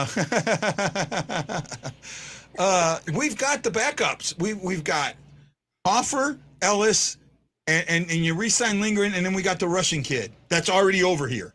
Yeah, first of all, people need to realize, okay, the goalie situation is Binnington's a top 10 goalie. I think he's higher. Yeah, no. Top 10 means he's not lower. You know what I mean? That means there's like top 10 means elite. You know what I mean? You got like average, above average. Yeah, he's elite. Okay, when you have a guy that's probably 7th or 8th, I would say best goalie in hockey, maybe 6th, you don't need a backup that is a Ville Husso. You don't. Husso's a guy that's going to a team like the Coyotes and being their goalie because they need a guy who could possibly have crazy upside. Seriously, you don't need him as a backup. You guys are not re-signing Ville Husso to be your backup when you could easily sign and trade him or just get rid of him and sign something else with that money. Why would you waste your money on your backup goalie? I think the meeting. I'm serious. I think the meeting is a sign and trade. I really do. It's a sign and trade. I really do. It's right? simple. It's going to be. Don't think I might sound crazy. Don't be surprised in a couple of days you'll hear a trade request from Ville Husso. From who? From Husso. A so-called trade request. Either a trade request or the team saying that Ville Husso is available. Well, he's a UFA, so he doesn't need a trade request. He just walks away. No. They're going to sign him. No, they'll sign him and then announce that there's trading him. That I could see, right? Oh, I wouldn't. I would. By the way, I would guess that. Oh no, there's been guys. There's been guys. Hold on, sorry, Matt Lowe. There's been a few that have said we should re-sign Husso. A lot, actually. No, because he's a Blue, because they believe he's a Blue. But I wouldn't be surprised if the Blackhawks tell you, okay, we'll take him. I could see that. Why not? I really could. Well, here's the Blackhawks. Oh, let's go. Pick, this is pick 13. Lucky number 13. This was the pick that the Island. No, this is the pick that the Islanders are supposed to have. Right. This was that big Montreal trade. This is the Kirby Doc trade. This was the dumbest Islander trade in the history of the Islanders. I don't know about that.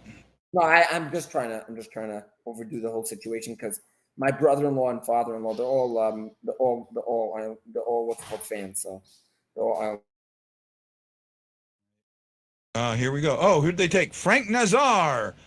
Man, USA Hockey is really, really taking a leap. He dropped, by the way. He dropped. That's a drop right there. That's a good spot for him. That's a good spot for him. He didn't drop much. He only dropped 1 or 2 spots, right? Nobody dropped. Right. Well, actually, I don't know if he's a drop because he's so far up in the rafters. Usually the guys that are going to get picked in the first round are a lot lower than that so they can get there quicker. This guy's like way up there. I mean, he's way up there. No, he dropped. He was supposed to go. He was supposed to go. Do the Rangers have a pick in the first round? No. We don't have a first round pick, and I'm not nervous about that because I think there's no point. At this point, you already just showed that you're a contender. Why would you need that first round pick? You know what I mean? The only question is, do they want the only way the Rangers are trading for a pick is if they feel like it's someone that can help them now. Right now, they're going for the now. They're not going for the later. I'm wondering, you guys got Kako, right? Kako? Yeah.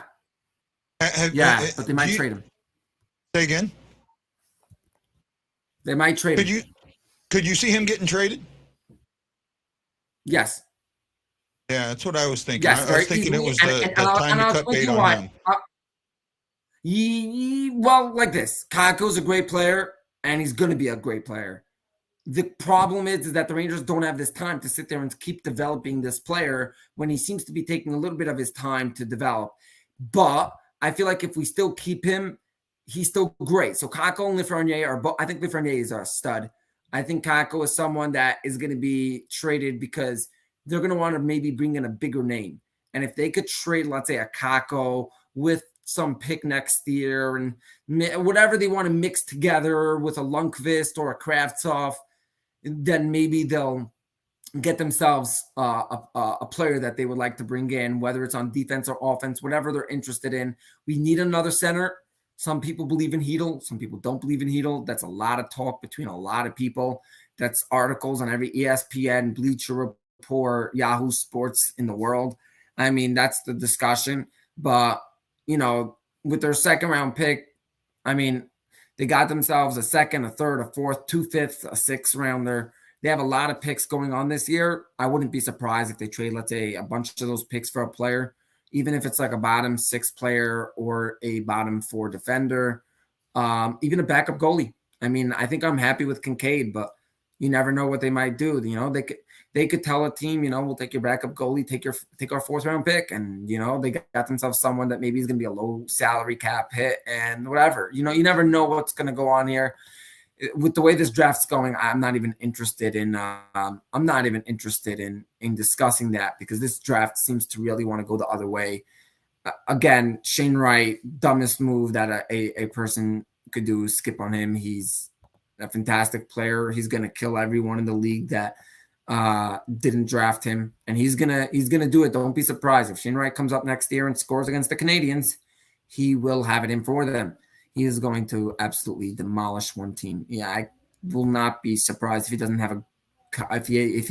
a hat trick against the Canadiens or something like that, because he is not happy about the way he was brought. But this entire night has shown you that he is going to be this draft you cannot judge at all. And yeah, it's going to be interesting what goes on over here. It's very possibly that in the rest of this draft, you're going to see a lot of teams go for just the highest pick optional, and then that's what I think. Or you know, I need based, or you know, it's need based, or do you go best available? Got Wright. Wright went to Seattle. Yeah, Seattle. You're going to have. I do think that's a good spot for him. But here's my question. This is what I don't understand with the Blackhawks. You're in a rebuild and you trade 2 of your young superstars in DeBrincat and Doc, right? But did you hear the GM when he said we decided to move on from a couple of players? Yeah, right. Something happened. That's why DeBrincat and Doc are gone. Oh my gosh, no! I'm sorry. That's why they're gone. I'm watching the Yankee game at the same time as this. What's going on over here? Okay. You're watching what? I was watching the Yankee game at the same time as watching a draft, at the same time as talking to you, at the same time as watching Twitter. Yeah, I'm trying to keep away from Twitter at the moment. I'm really just using Twitter for information right now on what's going on, because I just want to by the way, that's so cool. The Jets, here we come. Yeah, it's going to be a mess up, my guess is. Let's see what the Jets do. I don't think there's a goalie that's going to go in the first round, right? No. No goalies in the first half. If there was goalies in the first half, that means someone really needed a young goalie for their future, and they would already have signed someone. So Ashley wants to know how your midnight crying machine is. What midnight crying? Oh, that. Oh, yeah, my kid. You know what? I have a nurse in the house now taking care of the baby, but I don't sleep much. Oh, that must be nice. Yeah, I mean, not like I sleep much still, but you know, I don't mind not sleeping at night because it gives me a lot of time for information and stuff. So I have to work on different things, so it allows that to happen. Look, tomorrow I got to get up at 4:00 in the morning to cover this shit. This starts at 4 a.m. tomorrow for me. We lost you, Shag. You're muted. Shag, you're muted. The one advantage to waking up at 4 in the morning is that sometimes you have something you need to get done and you like, shoots, I have to wake up. I'm waking up at like 7 tomorrow and I got to start it then. And then you're like, wake up at 4 and you're like, okay, great. I'm wide awake. I'm getting this done now. It's actually pretty good. I put together questions for my podcast and I put together the questions. That way we could both see what my host and I, what we're doing. And I didn't prepare the questions. I right away took out my computer and I suddenly just like got these questions left and right. So, you know, I'm just saying, like, sometimes there is an advantage, but, you know, as a Ranger fan, I'm used to no sleeping. You know, it is how it is. So they went with Ruger Mogordy from USA, another USA Hockey. Yeah, I think that's also a interesting pick over there. What? I don't get it. Shocky's got a tournament tomorrow night with the Blues Warriors. Good luck there, Shocky. You know, guys, how much I miss you guys. We got to figure out how to get me home, man. You got to figure out how to move my ass back home. Actually, Get and me- actually, I'm gonna actually have to go in a minute because I actually have a basketball tournament tonight, and I need to be early for practice. And like when I saw this draft at tonight, I was like, shoot, I got this tournament, and I got to win tonight's game. So, no yeah. problem, man. No All problem. right, so I got to go I mean, now. appreciate you coming in. I really do. I appreciate you coming in. Oh, my pleasure. And I hope to come on sometime or another, maybe after this draft or whatever. Maybe we get Ashley in that way. Instead of I having plan on being on live. I plan on being live for the entire 2nd to 7th round tomorrow. All right. I'll see if I could 2nd, 7th round. I don't know if I'll be able to do it, but I'll try to get in. Maybe at the beginning. All right, fine. Over and out, guy. Okay, man. Take it easy, Shag. Thanks for showing up, buddy. My pleasure. Bye-bye. Well, that was Shaggy from the New York Pangers podcast joining me. I appreciate it. Ruger McGorty. Wow, man. The draft is interesting right now. There's some good stuff going around. We're getting closer to the Blues pick, that's for sure. They're at that was pick 14. We're at pick 15, so 8 picks away from the Blues pick. Right? Yeah, at 23, we're 8 picks away. 1, 2. A lot of teams gave up first round picks for this year's draft. That is a definite. Yeah, the draft tomorrow morning starts at I think it's 10 a.m. Eastern, which is 4 a.m. my time. Yeah, so in order for me to do the draft, I gotta be online at 4 a.m. But for you guys, I'm willing to do it. I'm willing to come on and talk about what's going on. Look, and Matt Lowe, don't get mad at me, bud.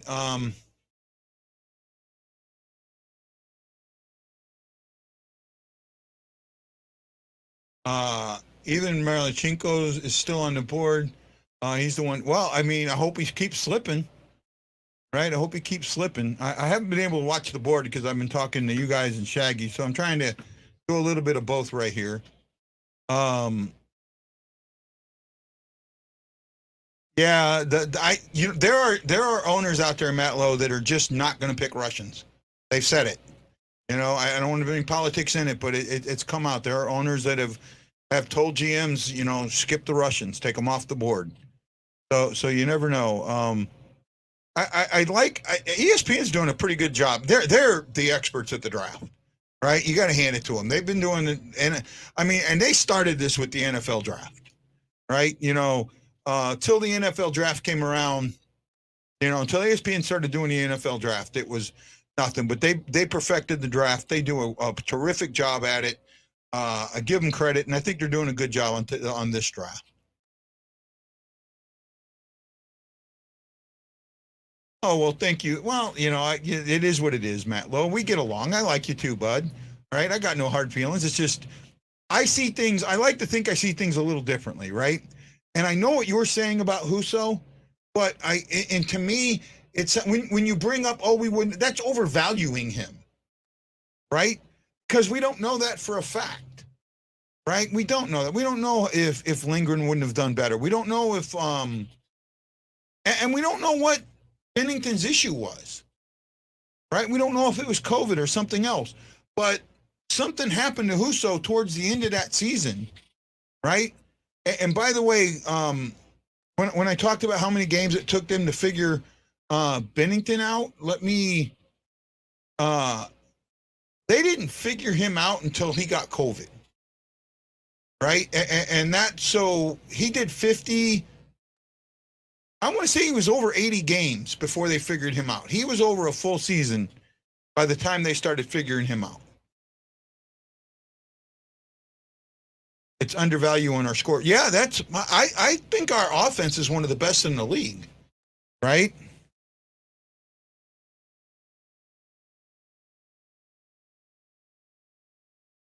I don't give Benner a lot of excuses. I look at different aspects of it.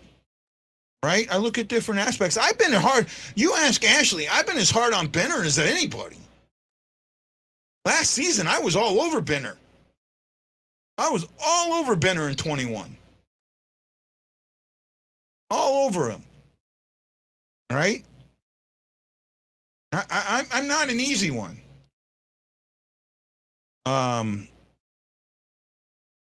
NHL.com doesn't have a list of best available. Normally they have a real good draft page, but I don't know where it's at.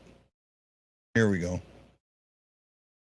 See if I can get their NHL draft page up.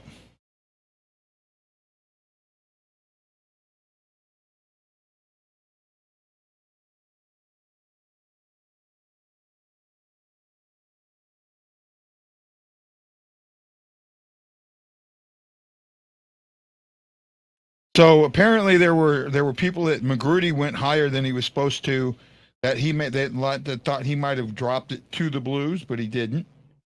Oh, here we go.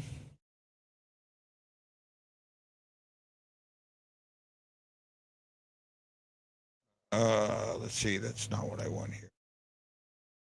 Trying to find the right thing here. Give me a second.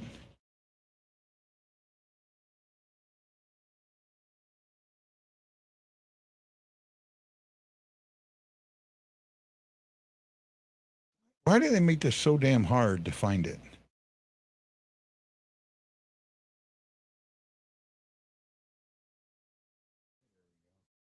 Okay, the Canucks took a Swede, Likamiki. Yeah, I can't say his name, so they're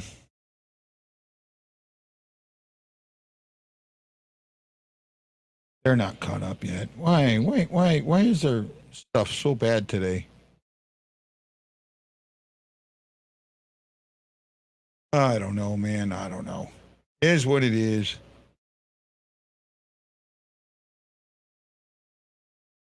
Usually they have a really good draft that shows you best available and all of that.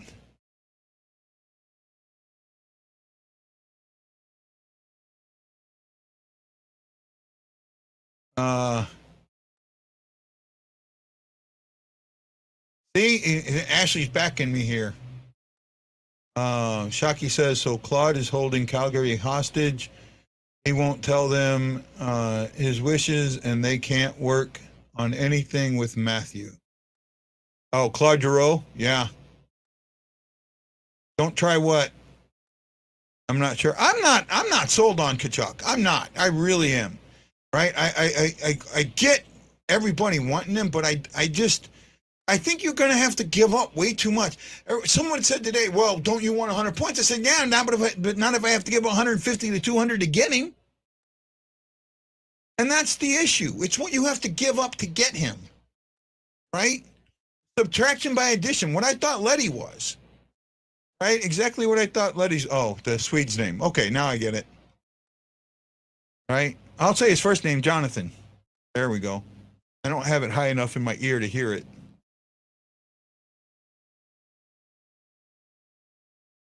Right?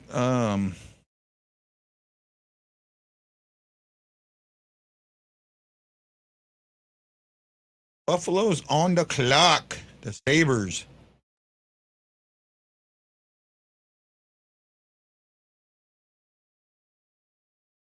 There's some. I'm seeing now some guys on here that the Blues could take a shot at.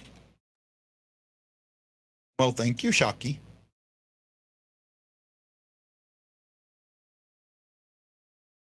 Look at what it took to get to Brinket. I'd be fine with that. Yeah, but Calgary's not. Well, first of all, it's dollar for dollar. You don't have the cap space. You can't bring him in with your cap space. You got to give up dollars to bring him in. That's the problem. It's got to be dollars for dollars, just like the trade, right? Do you think that the Blues wanted to give up Sundqvist? No, they did not. But Sundqvist dollars matched.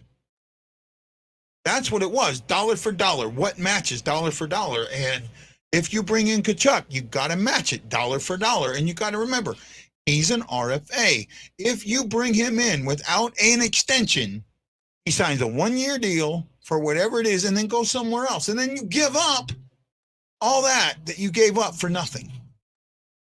That's my issue here, right? I don't think we have the money long term to sign Tkachuk and then keep other guys. You sign Tkachuk, you're basically saying it's rebuild time. We're going to try and buy a cup now and then rebuild. That's what signing Kachuk is to me, right? I'll tell you what, Ottawa has gotten much better, right? Ottawa has gotten much better, right?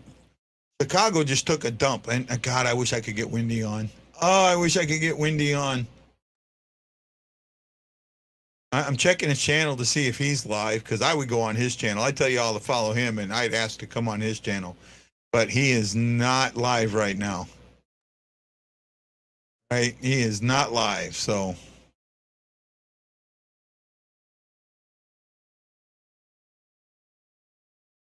So who you got on the clock? You got Buffalo with their second pick in the first round. Hey, Colin, how you doing, my friend?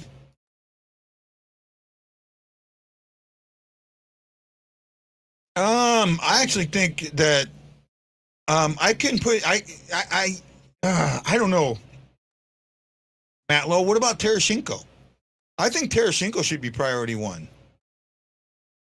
I don't think they're killing it. I think that they're real surprising.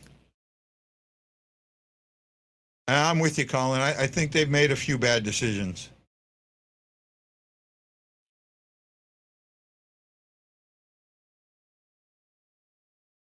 Right? This is their pick from the Eichel trade. Well, here they go. Pick is in, and they got a Finn, they got a Russian. Yurov, I think, is going to drop further. Lambert, another Finn, Oslin, a Swede. Man, now the Europeans are up. 5 and 6. I'm looking at their best available, and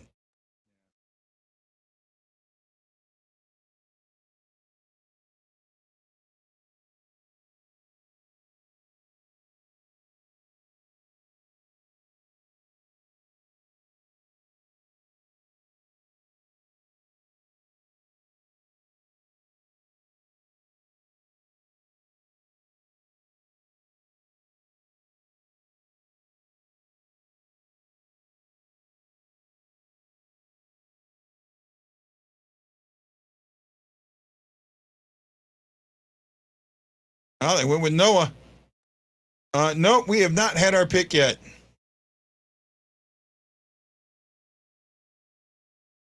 Well, it all depends on if we're going to take a Russian, right? And if the Blues are willing to take a Russian, and I think I brought this up with an NHL.com writer from the Wild, Jackie Pierce, and she's kind of said, what Russia did changed the draft. She thinks it may have changed the draft. And because that's the question I asked her, and she says, I don't know, it could have. And I think it did change the draft with the news that's come out.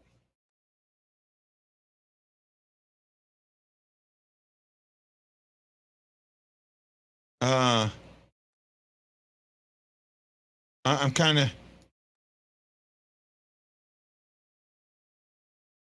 okay. Well, I think Tarasenko does want to resign here. I think that you're buying into the surface there, Matt Lowe, and again, that's okay.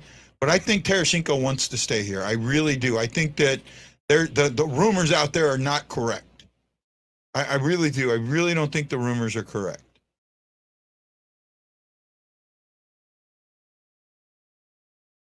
Right? Europe is killing this draft, that's sure. So that was pick 16, so we're getting a lot closer to our pick.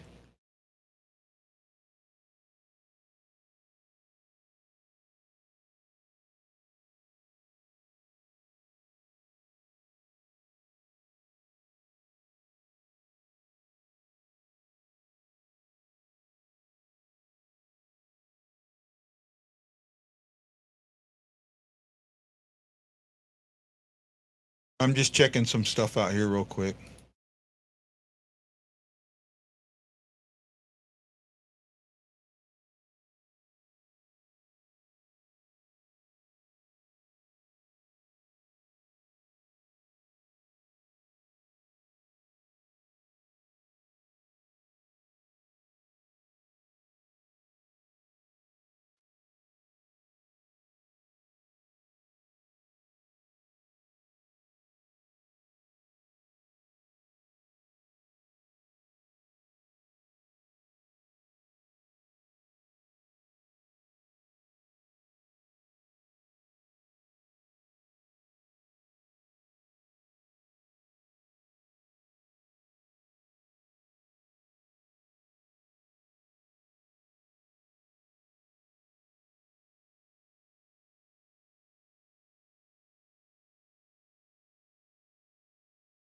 Well, I'm guessing the GM is going to the Predators.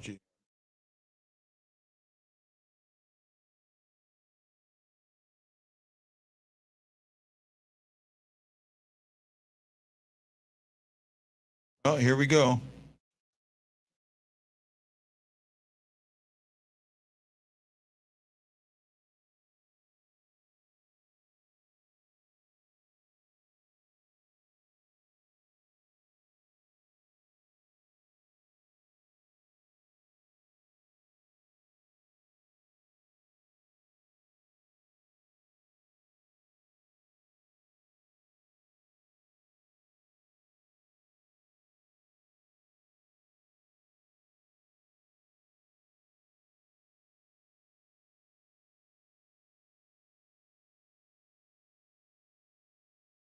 I'm waiting for the Jim Gregory Award.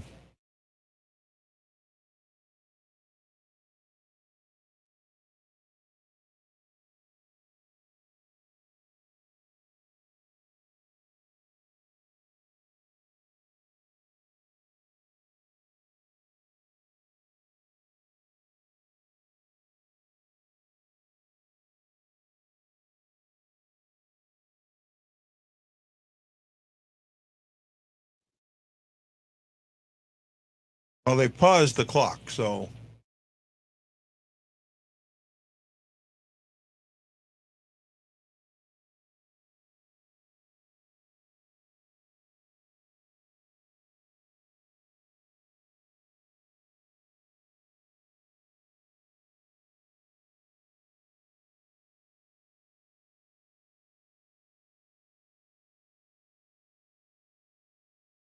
That's who I think gets it. I think Drury gets it.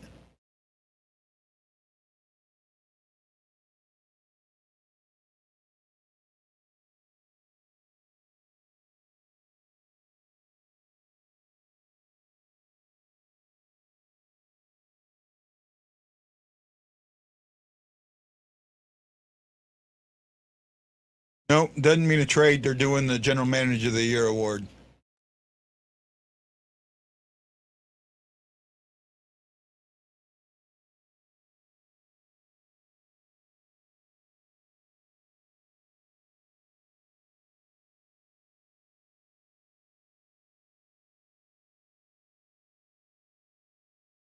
Oh, let's suck on the.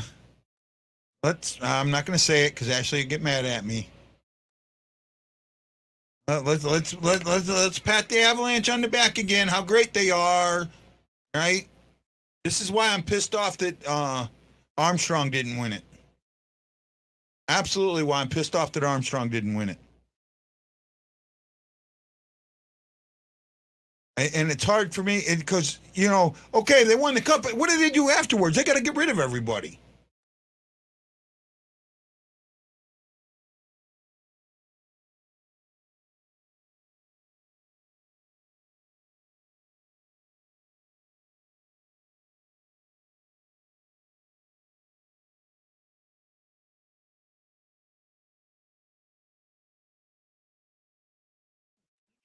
Excuse me.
Excuse me. Excuse me. Okay, so I'm listening to Sakic spew his garbage.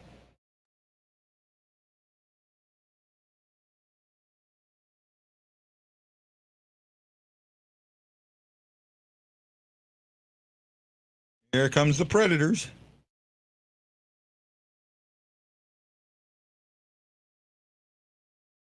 And then ESPN goes to commercial.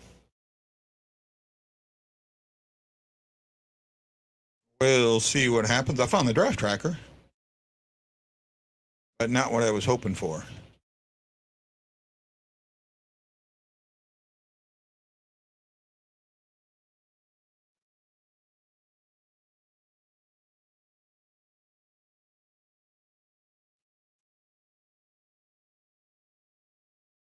Seven picks, including the Predators pick, the current pick, till the Blues pick, and then we'll see. I just have a feeling the Blues are going to drop down. I really do. You know, Brad, I just don't know, bud. I just don't know, and I don't think Sammy knows either. I mean, we want him to stay, and I hope he stays, but we just don't know. There's just so many rumors right now. I could see him trading Barbashev. I just don't want him to. Oh, wow, man. I lost all my crowd. You guys are tired of watching me. Sorry. But, hey, it is what it is. Actually, at the next commercial break, I got to go get something to drink because I'm burning up in here.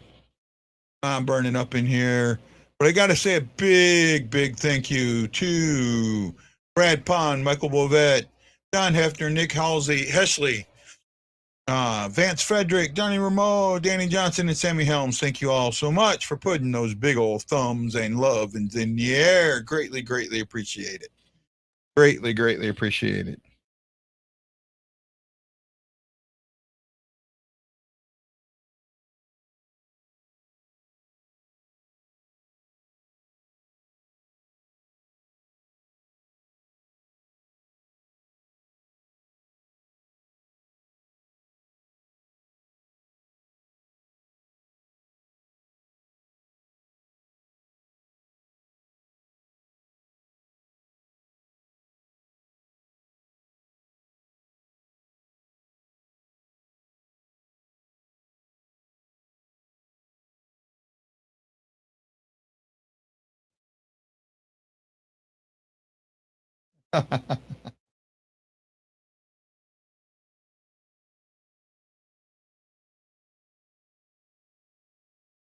Well, the draft is back. The pick is in, so we'll see what happens as they walk on up. Oh, I'll agree with you with that. I would rather lose Barbashev than Tereshchenko, though I thought Barbashev had a pretty good year. That Ivan Miroshnikov, whatever it is, he's at sixth, and we're 7 picks away. I mean, he could still be there for us. We're 7 picks away, so there's a good chance he could still be there, right? So you could be right, Matt Lowe.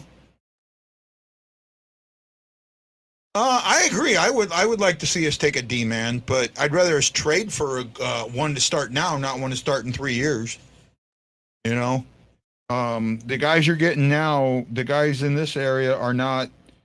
They're not going to be on your team next year, right? They're not going to be on your team this year.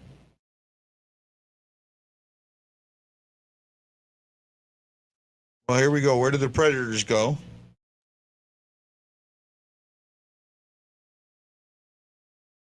Owen Pickering could be around, and that's a demon that wasn't supposed to be there when we were available.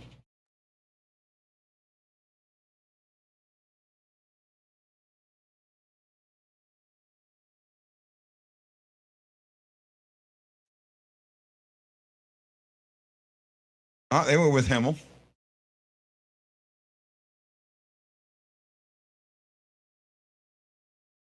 They went with the Finn.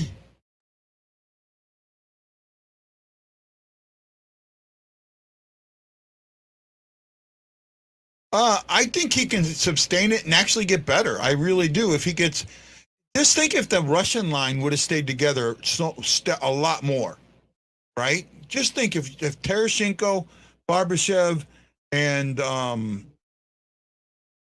man, I just went completely blank. Would have stayed together, right? Just think of that, right? Oh, man, I cannot think of his name now. I went completely blank.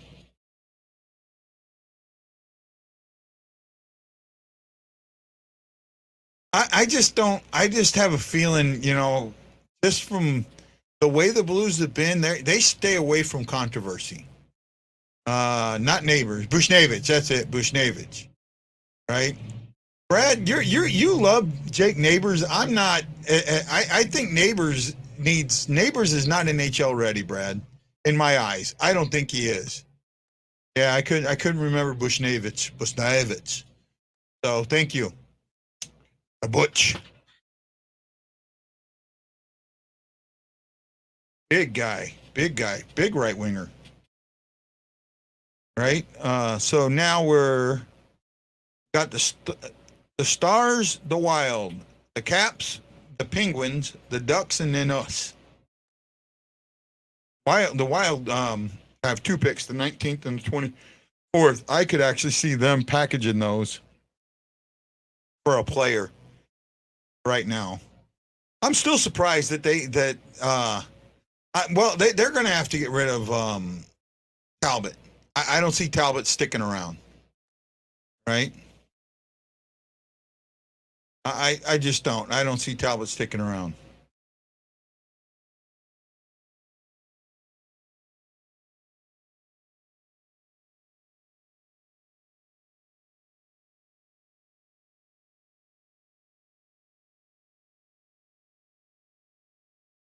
Our group from day one, we went to do whatever we could to make sure that we won. And the NHL, they really liked us, so they made sure that we got a lot of calls we shouldn't have gotten. And yes, that there was 7 men on the ice, but it doesn't matter.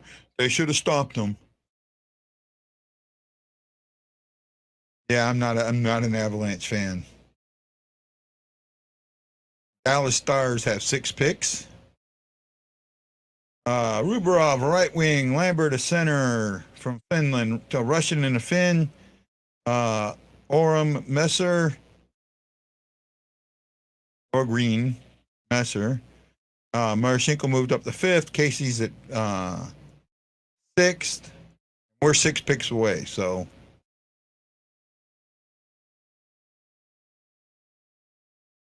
Hudson, Pickering.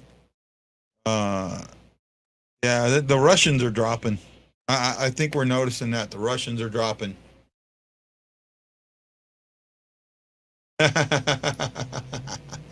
Yeah, he does. I'll agree. I'll agree with that. I'll agree with that there, bud. I'll agree with that. Oh, it jumped up. Thank you for the 11 people that are watching me, the 711. Greatly appreciate it. Don't forget to put your thumbs in the air if you're watching on YouTube. We enjoyed it. If you're watching on our in Facebook, if you're watching on YouTube, please do that too.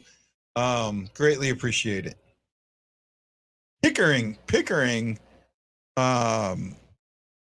That's a guy that I was looking at, to be honest. Right, but we'll see where the Blues are going to go.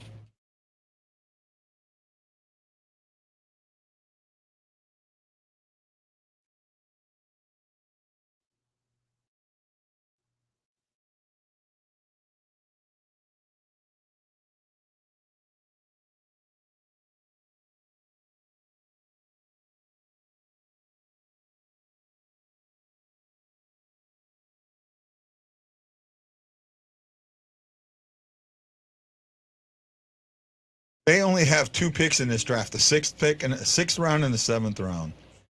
Wow, I have a feeling they end up trading those.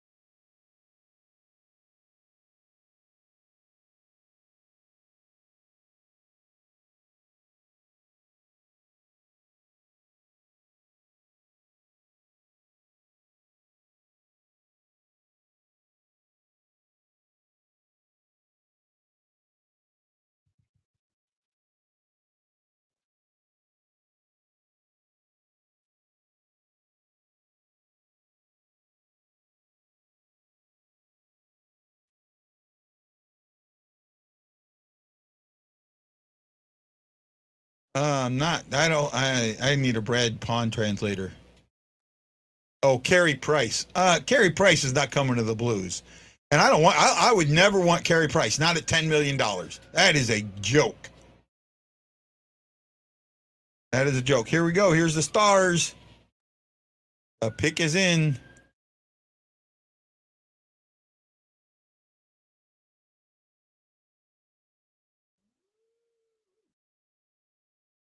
No, I'm getting tired, guys. I'm wearing out. Wearing out.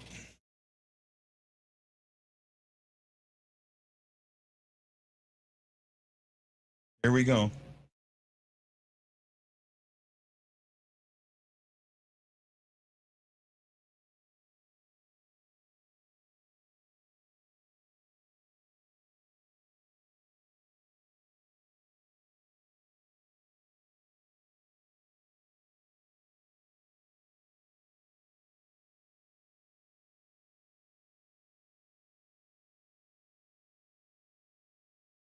They went defenseman. That's a good pick for them. 6'5". At 18, 6'5". He's still going to grow another inch or two.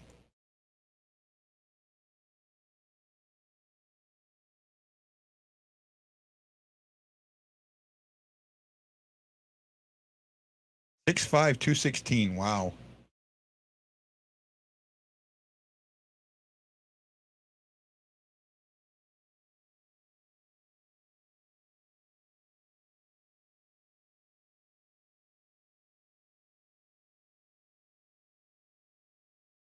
All right, a good pickup for Dallas. Ian Bichelle.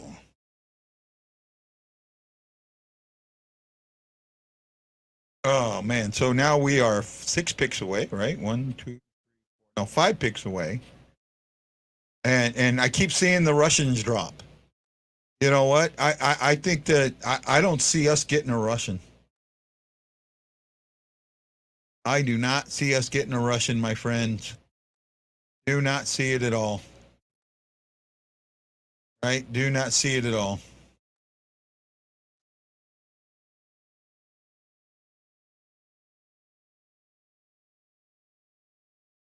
So now you have the Wild on the clock.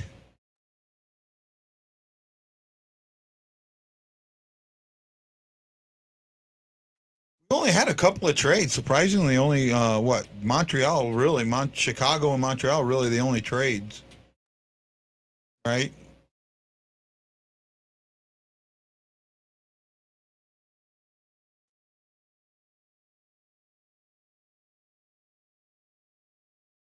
Well, let's see what the Wild do with this pick.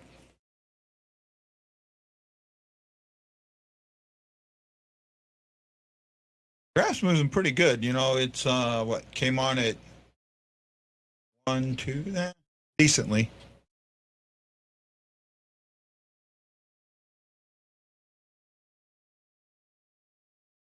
Yeah, that's true. I agree, Matt Lowe.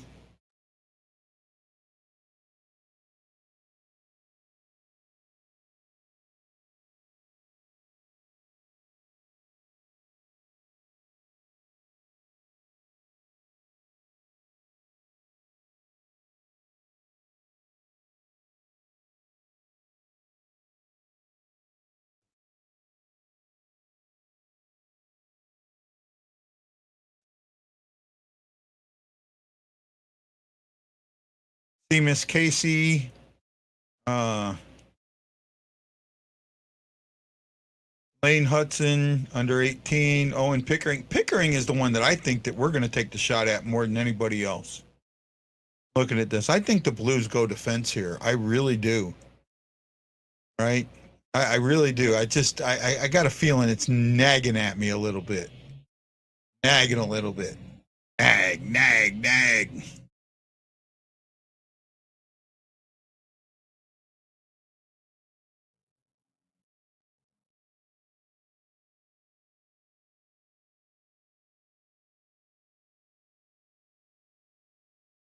We'll see. We'll see what's going to happen. I'm holding in. Okay, here's Minnesota's pick. Pick is in.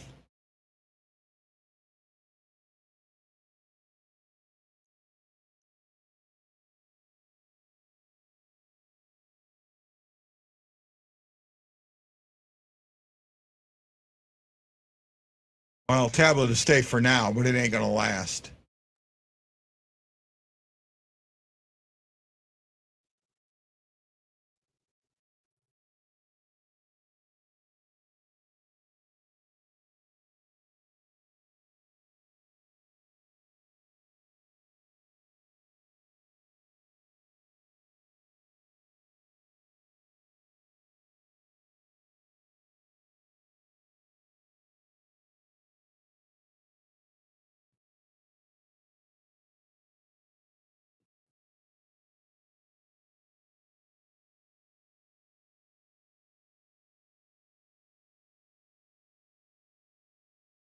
Well, here we go. It is on ESPN. Draft is on ESPN, Ashley.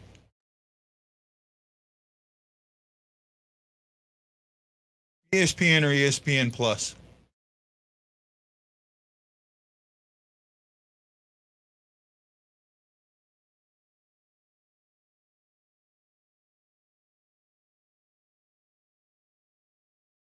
Yeah, they did, and I don't believe that at all.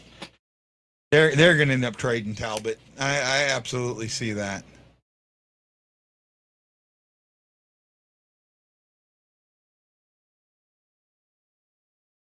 That wasn't going either way. Once Bennington came in and won that game, that series was over. But when Bennington won Game 4 is when you should have made the switch, and you didn't, and it was too late.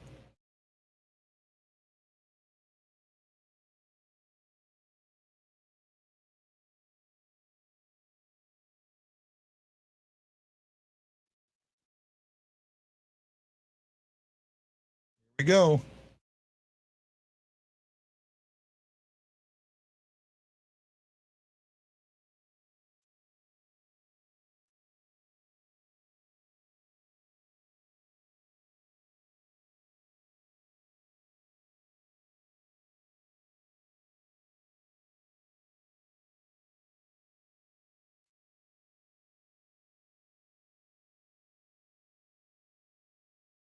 Oh, there's one I would have liked to have gotten. Liam Morgan, but they're skipping the Russians. They're skipping the Russians, right? They are definitely skipping the Russians.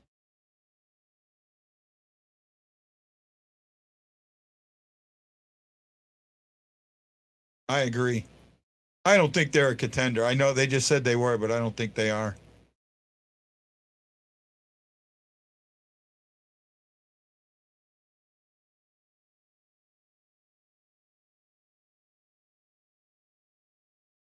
Four picks away. Capitals, Penguins, Ducks, and then us. I mean, now you're in the contenders. Now you're in a lot of the contenders, right? Unless they've traded picks away like the Avalanche did. But you've got the Caps, who could be a contender. Penguins, who could be a contender. The Ducks are on the edge. I mentioned the Wild. You have the Jet, or the Maple Leafs. The Oilers are in here. The Jets again, and in Tampa. So actually, not a lot of contenders. Contenders kind of all gave up their first round this year.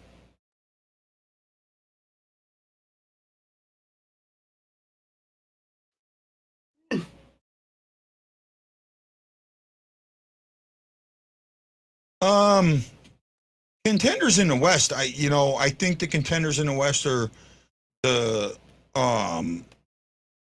Oilers, Kings, and Flames. The Blues. That's it. Oilers, Flames, Kings, and Blues are the contenders out of the West. Right? You don't think the Avs make the playoffs, and now Minnie isn't a contender to you. So I'm curious. No, Minnie, I just Ducks might contend too. I do think that. I think the Ducks are on the edge there, right? I think the Central is the Blues division to win or lose, right? And really, there's nobody in the Central next season that I think can beat the Blues in 7 games. Nobody. It all, and that's right now, because it depends on, you got to look at what these teams are going to lose, not what they have, are going to get. And that could change. But right now, I just don't see it. Okay, well, you say I sound like a homer. I'm going to back that up. And I'll back it up in saying, of all the teams, they're going to lose players. The Blues lose the least. And of the teams that could keep and where that team was, I mean, the players that the Blues are losing, they have better options. Losing Husso have a better option in the minors. Losing Letty have options in the minors. Perron is the one that you maybe don't have an option for. But other than that, you've got guys that take place. The other teams are losing major chemistry. Major chemistry. I think that Flower and Talbot are not going to work together. Right? And I think that's I don't think Matthews is leaving Calgary. I really don't. I don't think that they're going to trade him. I think that they're going to take that 1-year contract. They're going to take the 1 year and see where it goes. Yeah, but it all depends on how much Perron wants and what they want to bring in. Yeah, they're not taking Russians. They're leaving Russians. They're passing them by. Right? That's why, your guy is sitting at number 4. He's creeping up, but I think once he gets to 2, he stays there. Right? And then you have a couple of right behind him, Casey and Hutton from the USA hockey. I agree. I don't want Tkachuk. I really don't. I think you got to give up too much to get him. And I don't know. There's just something in me that I've met Matt, and I don't want to go any more than that.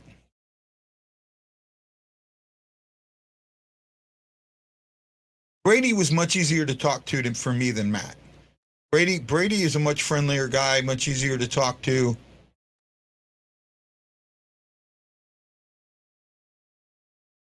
Problem, Matt, it's got to do with they don't know if these guys are going to be able to leave Russia. Right? If they, do you want to pick a guy that's going to get sent to the front? Because that's the only reason Russia would keep him, to draft him in the Army, isn't to play on Red Army hockey, because it doesn't exist. They're sending them to the front. And you don't know how long they're going to be there.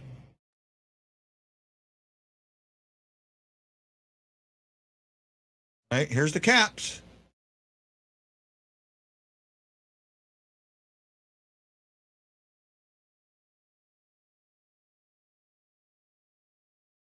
Here comes the Caps.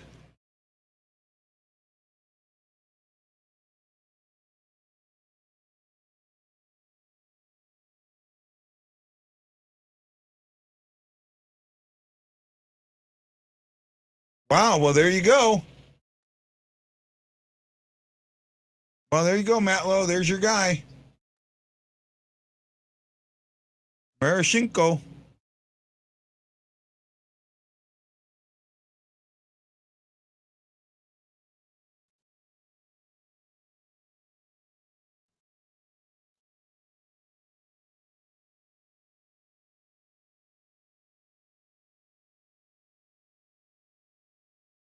Six 185 pounds, 18-year-old kid. We'll see. Hey, Shekal, how you doing, bud?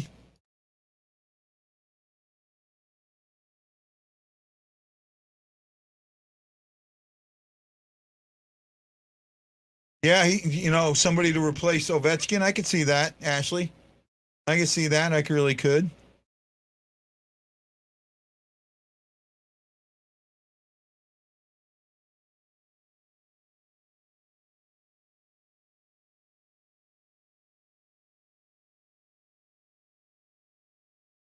Oh, this guy had non-Hodgkin's lymphoma in March. Wow. Wow.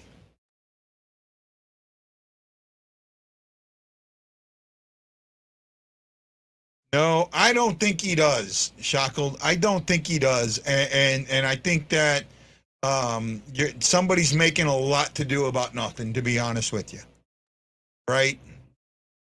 And just because it wasn't said that the trade request isn't rescinded doesn't mean that it's rescinded. It's not rescinded. I think it. I have a strong feeling that that trade request has been rescinded. Right? I really do.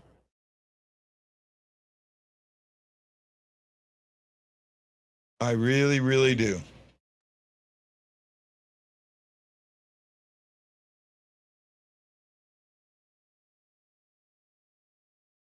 I just, it doesn't make sense to me.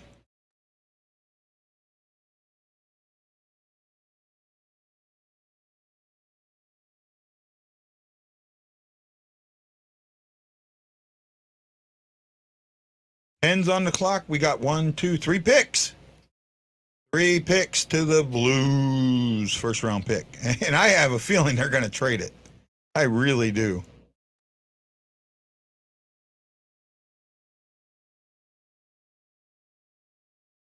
Yeah, I'm with you, Ashley. Hey, guys, I'm going to take a quick break. I'm going to get something to drink.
No, Matt, that would be the Scotch.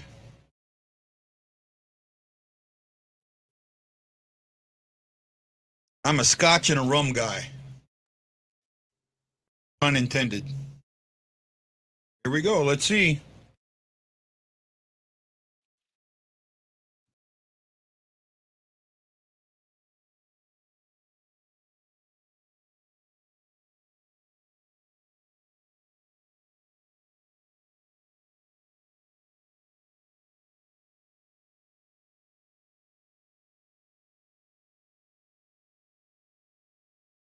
Chris Letang, who just signed an extension.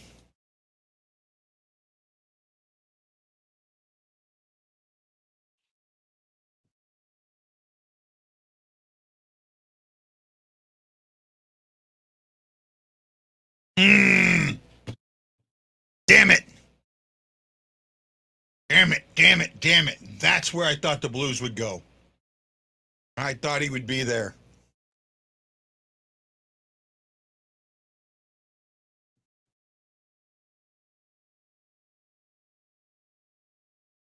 Wow, I thought he was going to stay there. Nah, Malkin's gone. After they signed Letang, Malkin's gone. Right?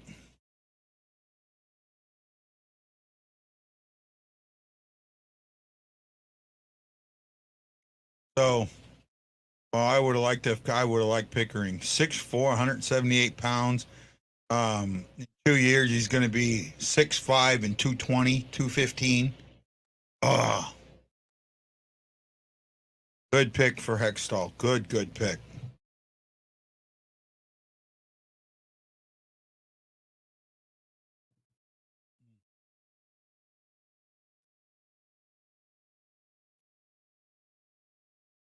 Yeah, that's what the projection pick. I could call it that.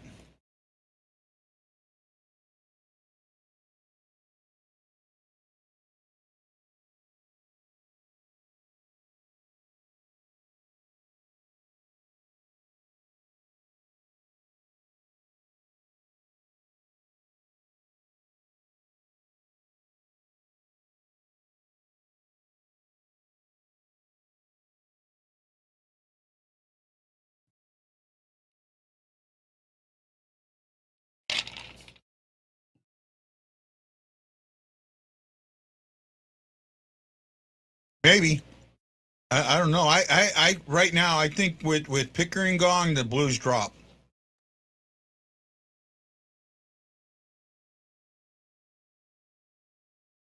Right? Yeah, I was liking Pickering there too. I think the Blues drop now.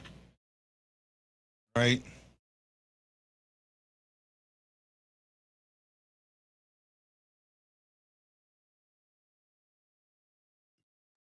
Tomorrow is going to be a busy day for trades.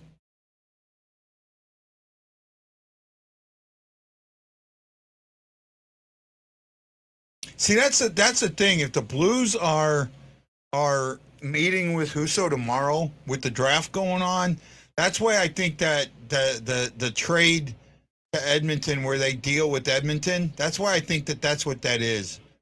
I really do. Right? That just to me, who meets with a guy during the middle of the draft, especially a UFA, right? Unless you're going to trade, So that's why I'm not there. Which ones to go? Seamus? Yeah, Seamus is a good seafaring name. Lane Hudson's something that they could go for. I do think if they're going to get a defenseman, now's the time to get it. We'll see. I don't have. I can only use ESPN's best available. That's what I should have done. Let me try this.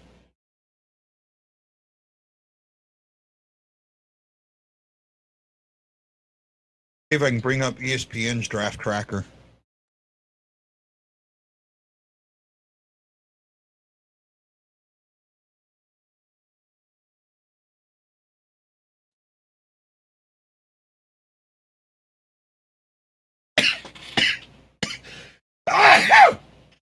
Excuse me. Oh my goodness. Uh,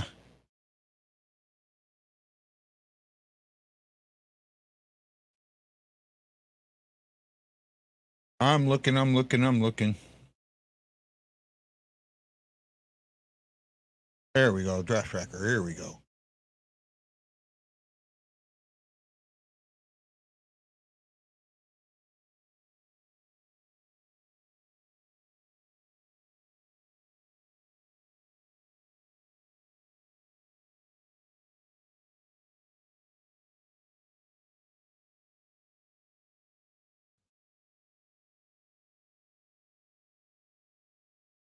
Trying to see where they're at on their picks.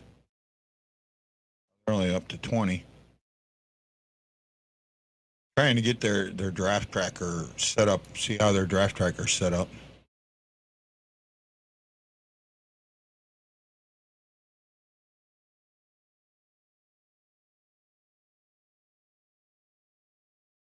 I think theirs isn't any easier to figure out.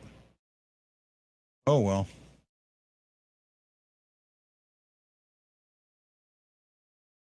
I won't.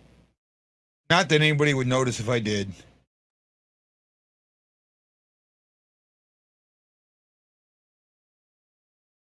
Yeah, that is a true thing.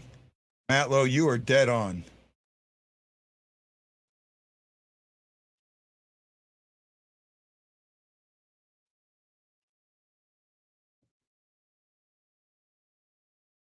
This was the Bruins pick. The Ducks have it, and it's in. So we're next. We're on the clock. Here we go. You're one of like a countless few, or a tiny few there, Ashley.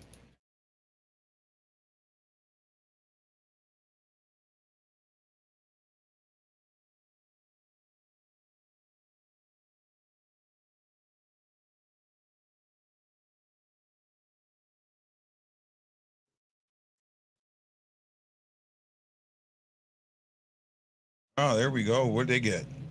Nathan Gaucher, center.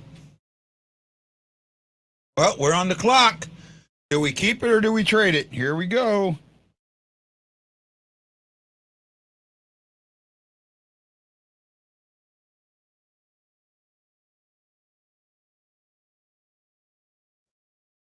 Go.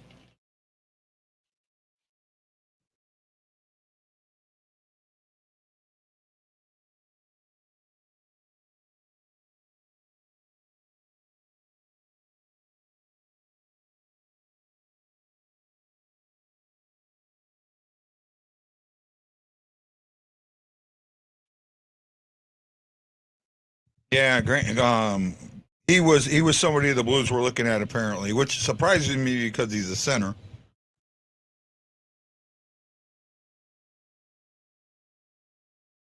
I know, Ashley, and I love you, girl. I do. I love you. I appreciate you a lot. Trust me. Brian Davenport, my old shipmate. Thank you, my friend. Thank you. Yeah, big center. Let's see what happens.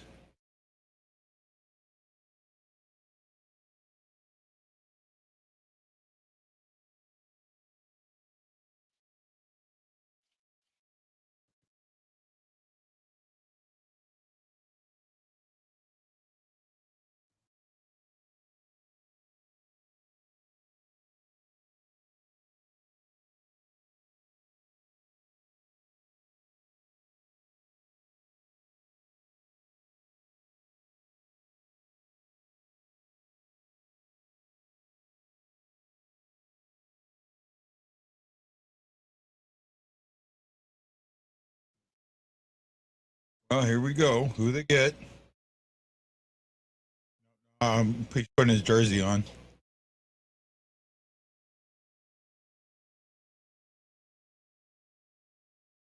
Oh, they were picking him all along because they've already got his name on the jersey. He's a happy kid.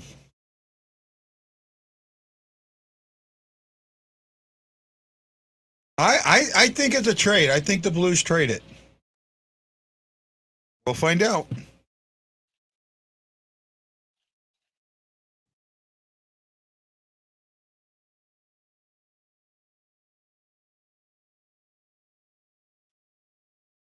6'3", 207. That's a good sized kid for 18.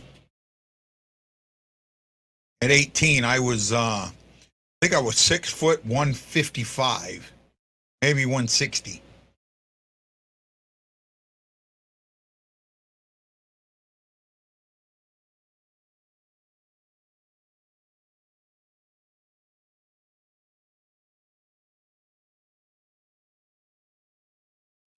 Apparently, the Blues have a sweater and hat ready, but aren't walking up.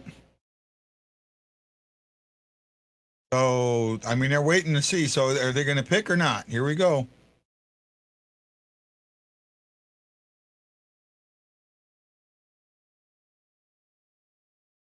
Ah, we're on the clock. They're listening. I bet they're listening.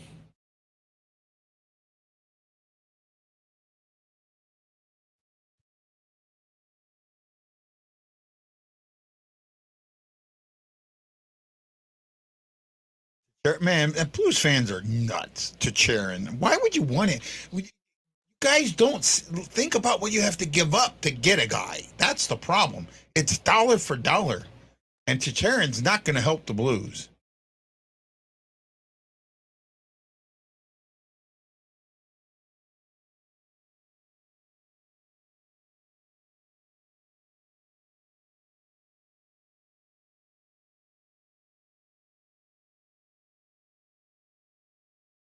Bolduc, Neighbors, Bach, who we don't have, Thomas, and Costin. That's our last 5 picks. First round picks.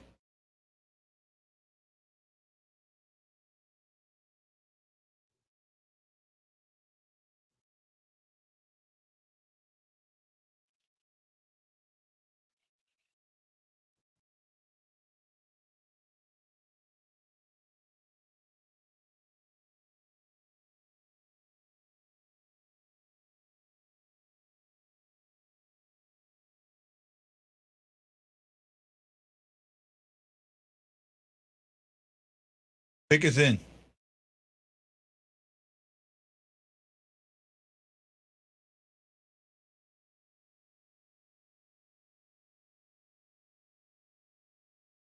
Well, they're saying Casey, bud. So maybe you're right. Here we go.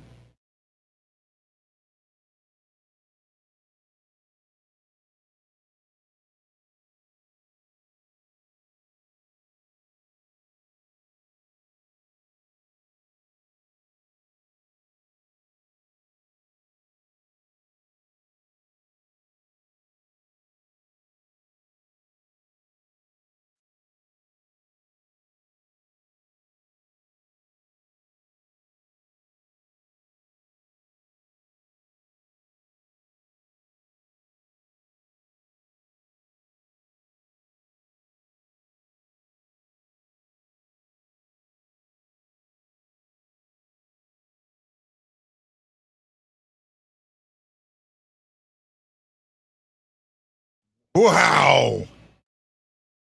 A right wing. Wow.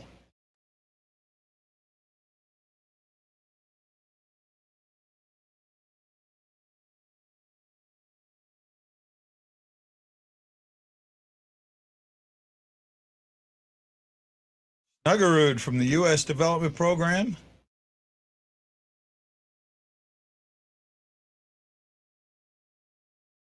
He's going to college, so we won't have him this year.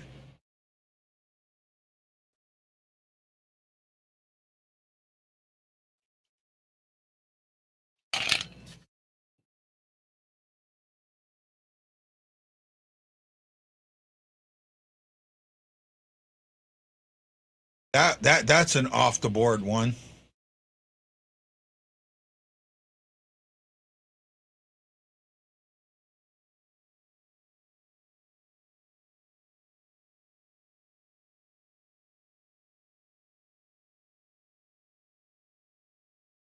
I don't see the Blues moving into the first round. That's for our, getting some, moving, taking one of these other picks.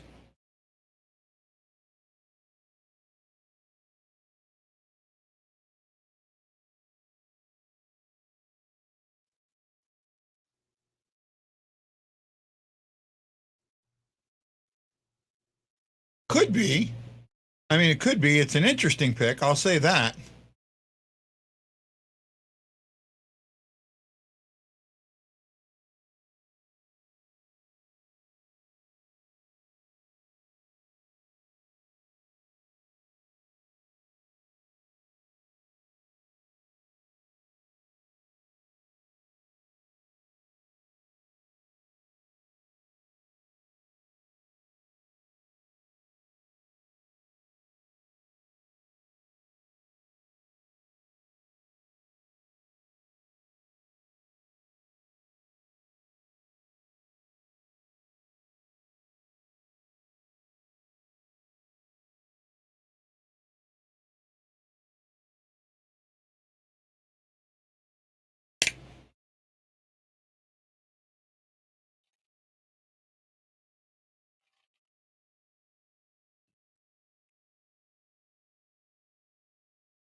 Well, we'll see.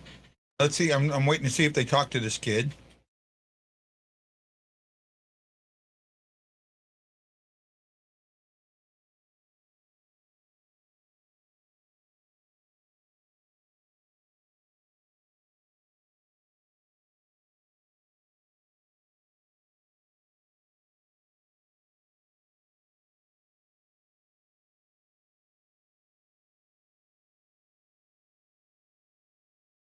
I'm with you. I agree.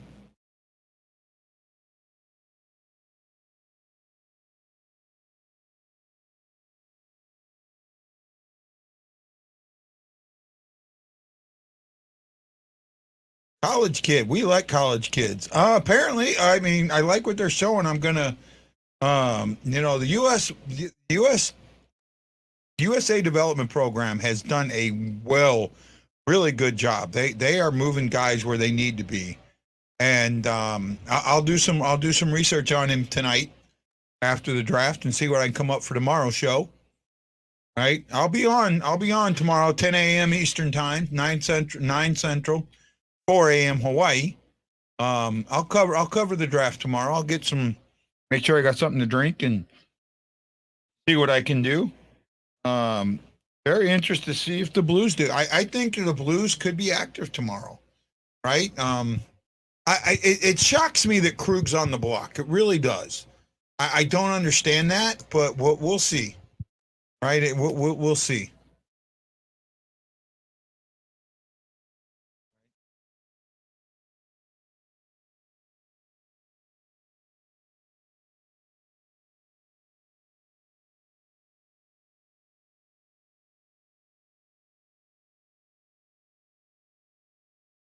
right?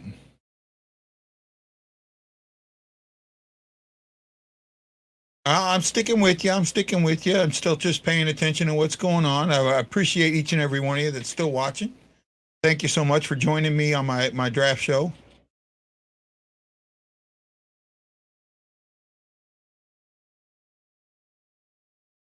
Well, the USA Development Program has done an incredible job.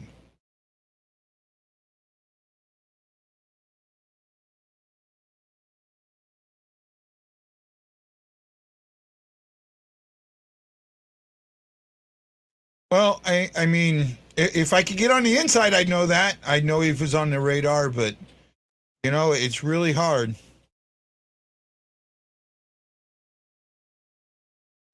Cap space is all I can think of. Think you have the same younger guys at a minimum. I think that's got, Chris, I've been thinking about that a lot. That's why I think that, yeah, well, not on the show. He was here for a little bit and I forgot about it, but I did say something to him on Facebook. So if he comes back on the show, I'll say it to him.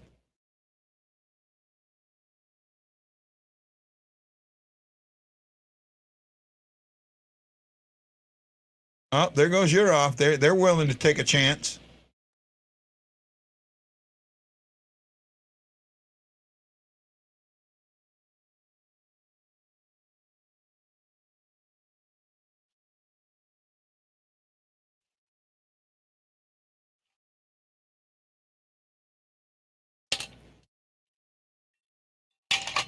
Ugh, that didn't last long.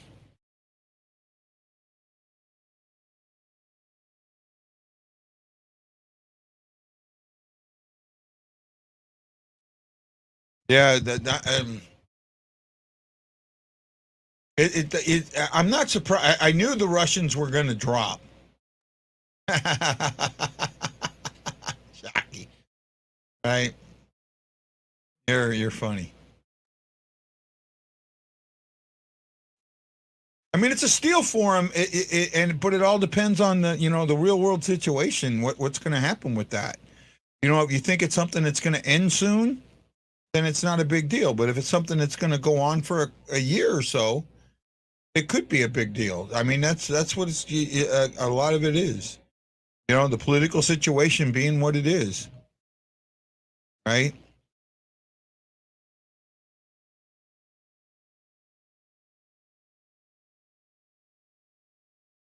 It's good to see the Russians here at the draft.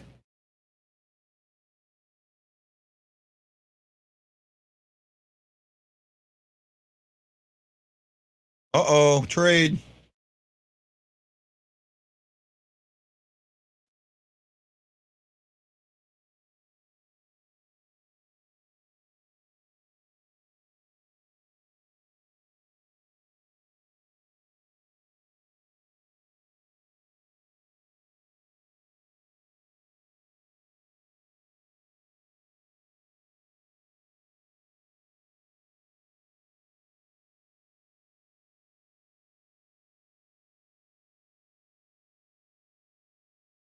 There we go. So now the Blackhawks are back on the clock.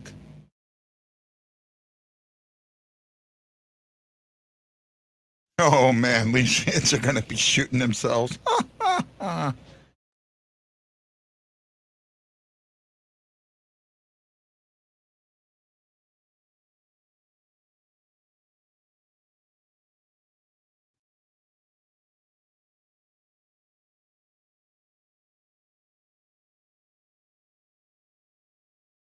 Wow, the Leafs give up. Wow, that makes no sense. That makes no sense. That makes no sense. Absolutely no freaking sense.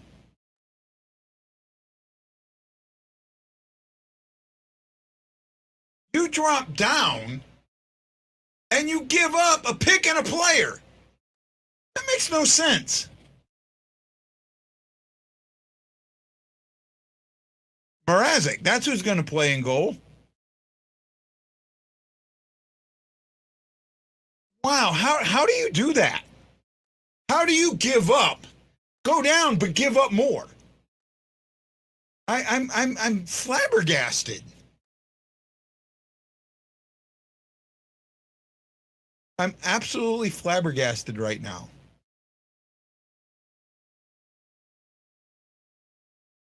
I'm absolutely flabbergasted.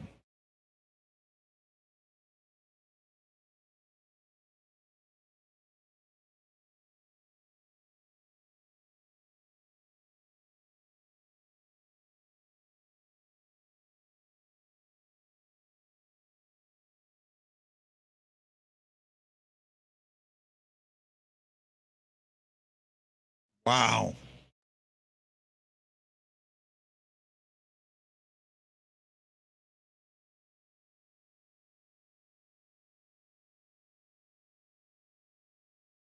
Wow. Billy, I have no clue, my friend. No clue. Travis Partington, thank you for the thumbs up, my friend. I don't know. That makes no sense. This trade makes no sense.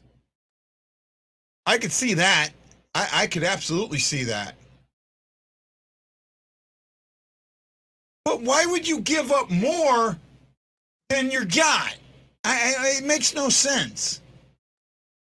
Right? It makes no sense. Mike, I doubt that. Not, well, maybe not at the moment. No, he's not. Come on, Dante. It could be. It could be some cap space. Wow.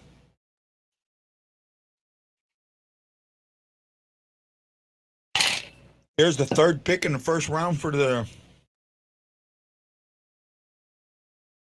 Here we go.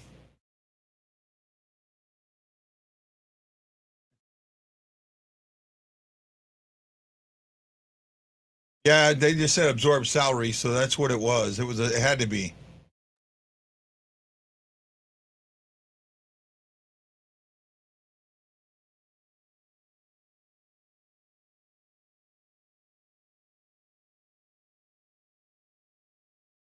Go.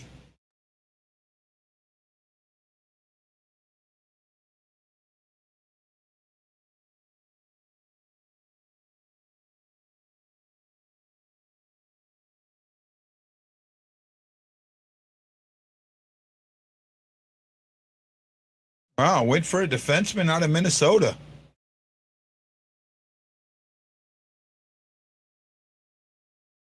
Well, I'm guys, I'm flabbergasted. I really am. I don't know what to say right now. That is one of the worst trades I've ever heard of. Right? One of the worst trades I've ever heard of.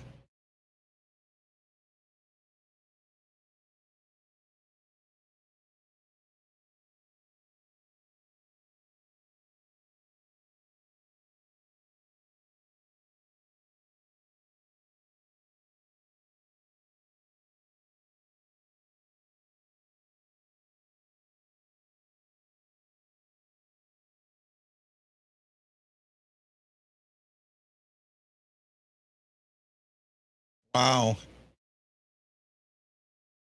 I'm surprised Seamus is still around, right?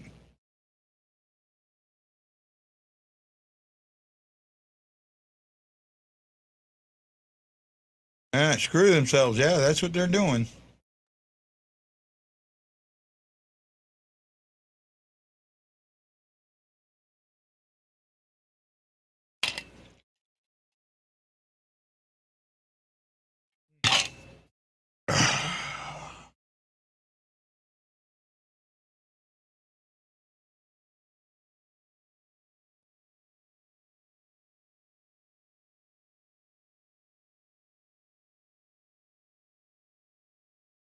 His parents are like, huh?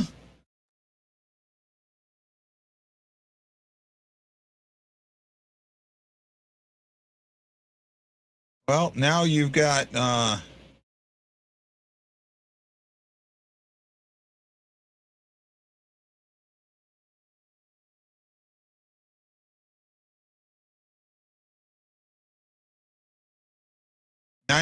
Habs on the clock.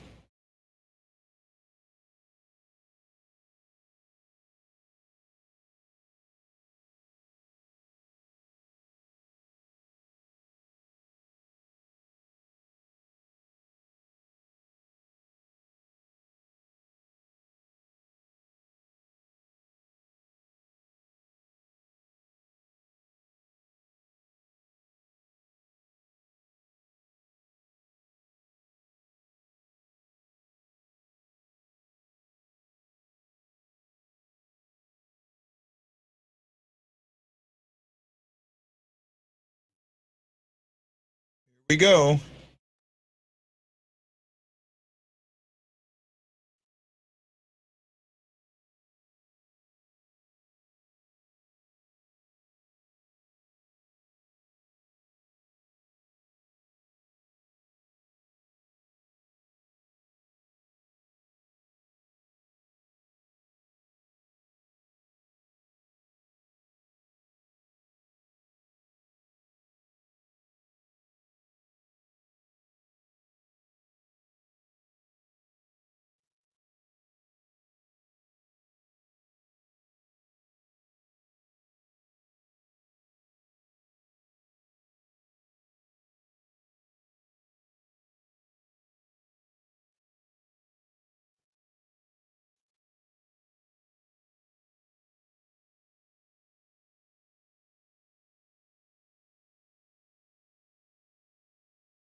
Well, we're getting closer and closer to finishing this night off.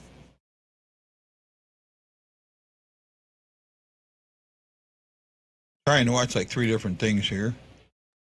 Got 1, 2, 3, 4, 5, 6, 7 picks to go.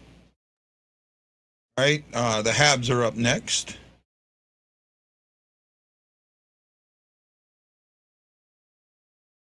Right? I think the Habs are up next. Yeah. I was just looking at this. No, the Sharks are up next.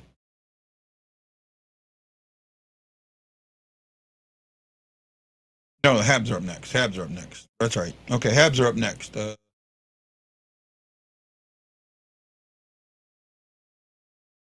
Habs are up next.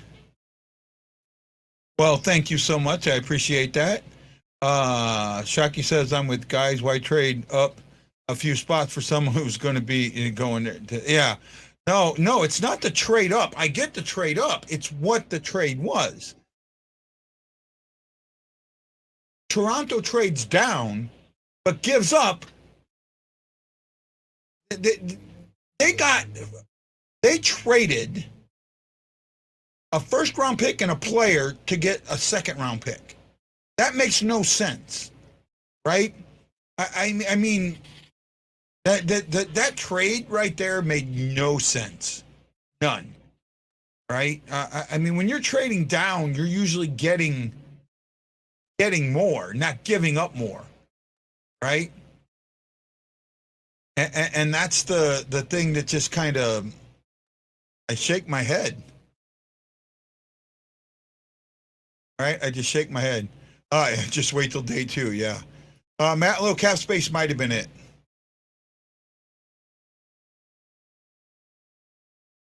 Well, it might be.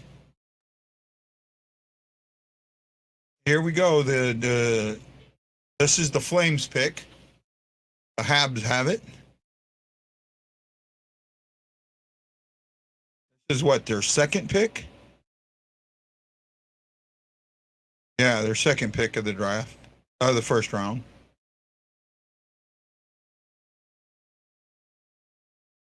Here we go. Yeah, I know their top 4 are getting way too much, over half their salary.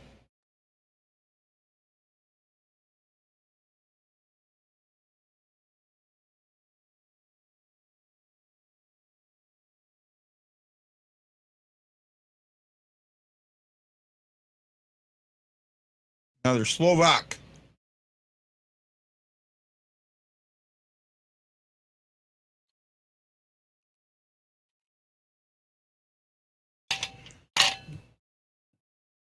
This guy slipped 6 spots. She had him ranked 20th.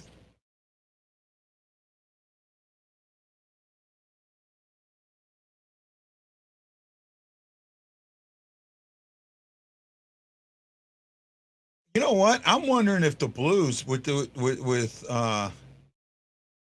defenseman that's dropping, if the Blues don't hop in on this.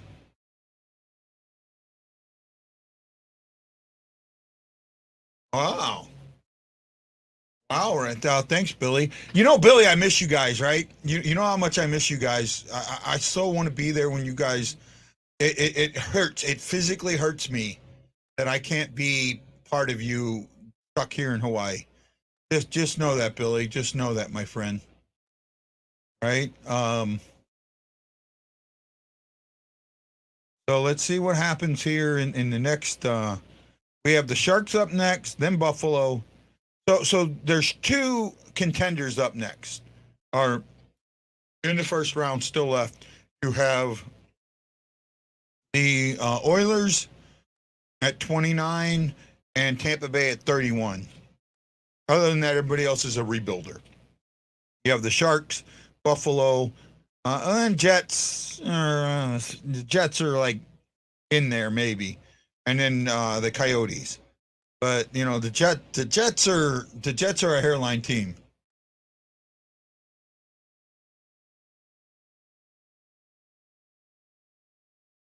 Oh, you got 53 too, Billy? That's right. I took your number. I didn't do it on purpose. Well, I did. I didn't know it was your number, Billy. But if you score a goal for me, keep the puck and send it to me, man. All right. But you know, I do miss you guys. I really do. I really you know, when I was there, you guys absolutely made me feel like family, you know. With a lot of things. I just wish I could have hung out with a lot more, you know, that I would have done more if I wouldn't have broke my freaking wrist. Thanks, Billy.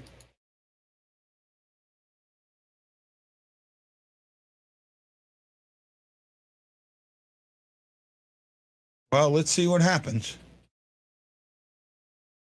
I'm into Sharks. So you got 1, 2, 3. You got 6 picks left. You have the Sharks,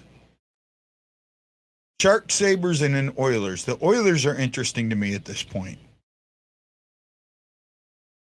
If there's a goalie that's, they could take a high rated goalie here, right? Because they need one really bad, right? Really bad.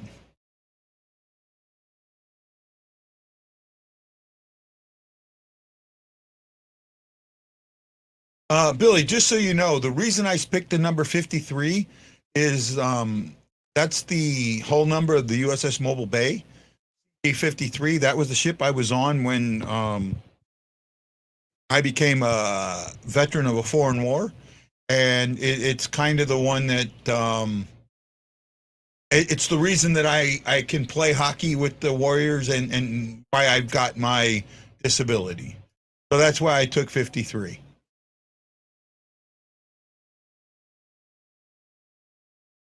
No, there is not.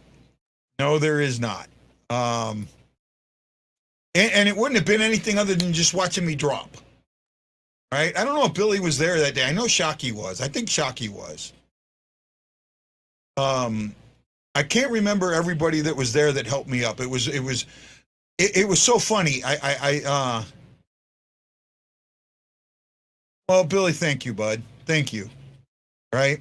And I appreciate that, my friend.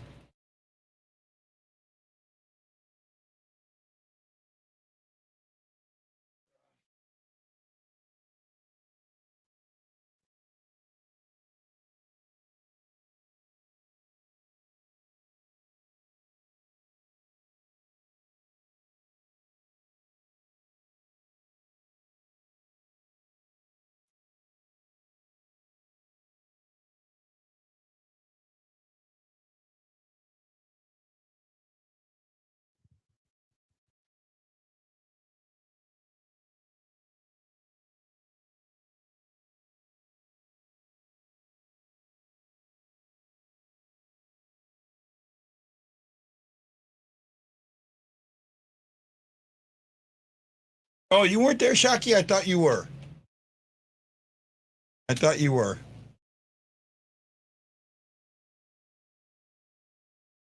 Ah. So Mike Greer, the first African American GM in the NHL. Congratulations to him.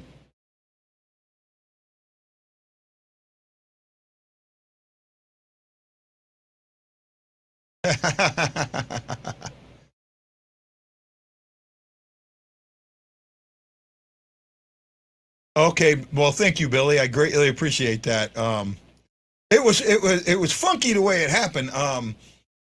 I just saw a puck sitting there next to the net. I tried to put it in, and then just lost my feet and went down. And when I did, I just fell on my wrist and felt you know, it's not. I felt a pop. I didn't feel that.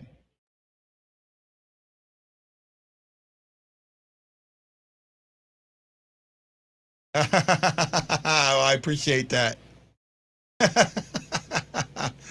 um, I was out of it, man. I went into shock pretty quick, right?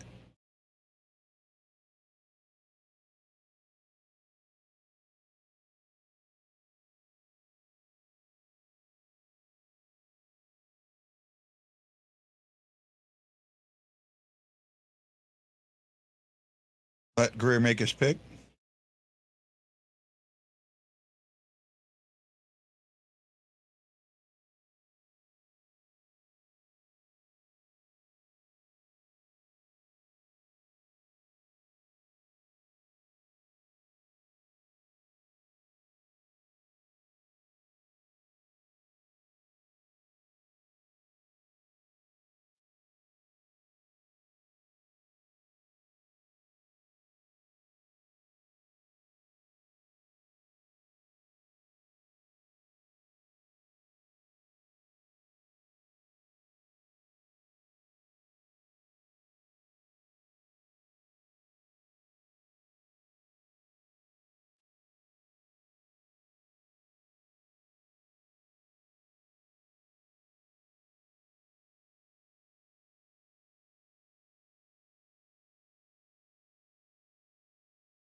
Well, here we go.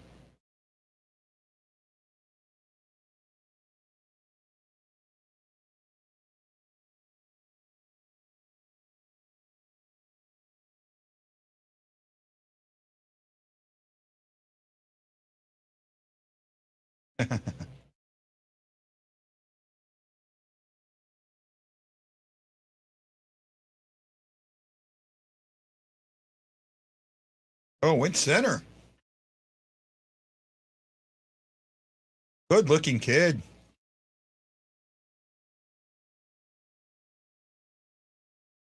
Another Swede.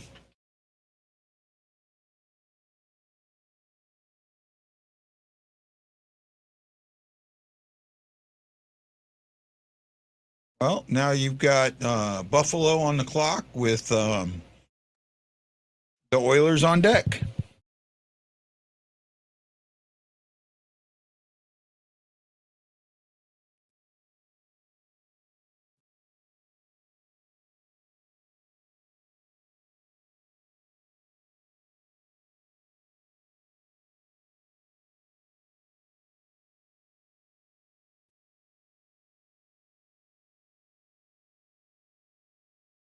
So here's the analysis on Sugard. See if I can pull this up. Was a top 6 forward for the U.S. National Development Program this season. One of the most improved players on the program from the previous season. Committed to Minnesota. Sugard is a talented winger. He can be dangerous with the puck.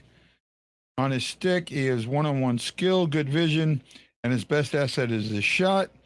He is the long-range shooting threat with a one-timer you can build power play unit around. Sugard is a good size, cooperates, competes well, and is responsible defensively. I like that. The only issue is his heavy feet, which can impede him as he advances levels. The rest of his game is strong enough that I think he heavy feet means he can't skate. No, Seamus has not gotten picked yet. Right? So could that be somebody that the Blues jump up for? Right?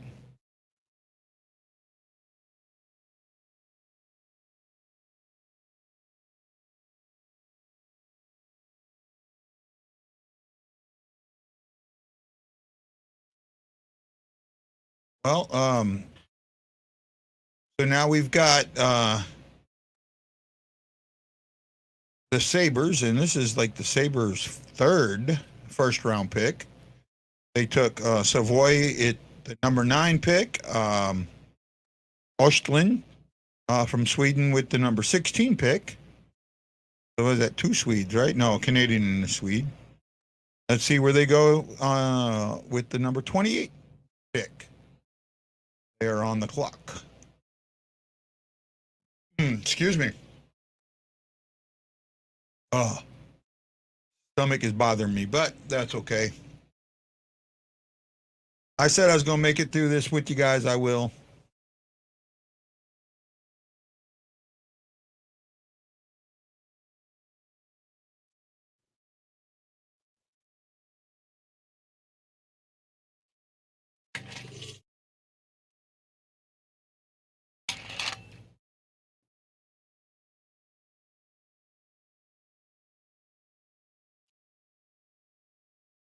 My age.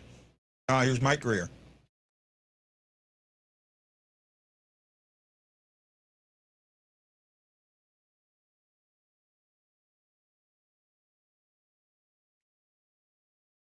I'm surprised Seamus has dropped. He's the number 2 right now. Brad Lambert has also dropped.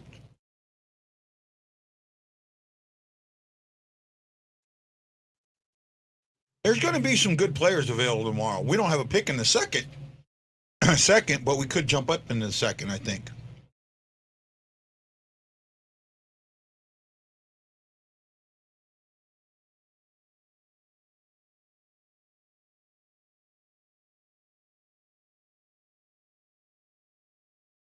Where are we at, guys? Who's here? Who's here? Who's still here with me? Say hi if you're still here. Billy Hashberger, give me some love. I appreciate it, Billy. Thank you, my friend. So who's still here? Let me know. Give me a thumbs up. Show me some love if you're still watching. Well, I think Matlow's been with me almost the entire 3 hours. Billy's there. Well, I appreciate that, Matlow. He's here. Billy's here. Sometimes the solo shows, the shorter ones are okay, but when it's long like this, it's so much better to have somebody to talk to. It really is. Well, so here we go. The Sabres are on the clock. Pick is in. I'm surprised we haven't. Well, remember the Blues did this a few years back. They ended up trading. I think Pittsburgh had the 31st pick, which was the last pick in the first, and the Blues made a trade to jump into that pick and get Costin, and that's where we got Sundqvist and gave up Ian Cole. No, it wasn't Ian Cole. It was somebody else. Forget who we gave up because I think we gave up Ian Cole earlier. I forget who we gave up for him. So there could be. I mean, with Seamus still being out there, I could possibly see the Blues jumping in and taking a shot at getting him. Right? Maybe this is the time you trade somebody. Right? If you're looking for a little money, do you trade somebody? Krug, there's $6.5 million. He's worth the first round pick, and others, trust me, and others. But they went with the Czech Republic, Yuri Kulik. So Buffalo could be getting good in a couple of years, guys. Buffalo could definitely be getting good here in a couple of years.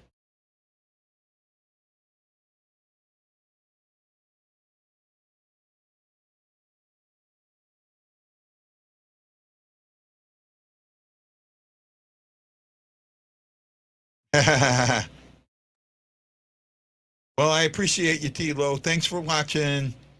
Right? The draft takes a lot out of you if you don't understand it. I mean, it's projecting. You aren't drafting these guys and they're going to be on the team tomorrow. It's not like football, right? They're 2 or 3 years down the road, and you're drafting these kids. Now, football, you're drafting them out of college, right? Junior or senior year, so they're 21, 22 years old. These kids are 18, 17, and 18, and they still need seasoning. Very few go directly into the NHL. Very, very few. Right? Like the guy that we picked, he's going to play college next year, right? College hockey. He might go 1 or 2 years. It all depends. I think Neighbors went 1 year. I like Bolduc. I think Bolduc has a chance to do something for the Blues next year. Him and Neighbors are going to get their time in the AHL down on Springfield.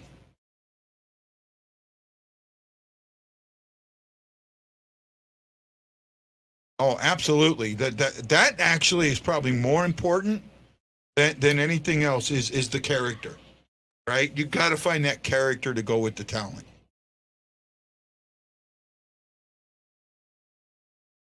And it could be. It could be. We don't know. It concerns me. When he said he had 6 interviews with Montreal, that was a red flag in my eyes. Right? I would so love to be an insider with all this. I would so love to get hired by someone to cover the Blues regularly. I hope so too, Billy. I think so too.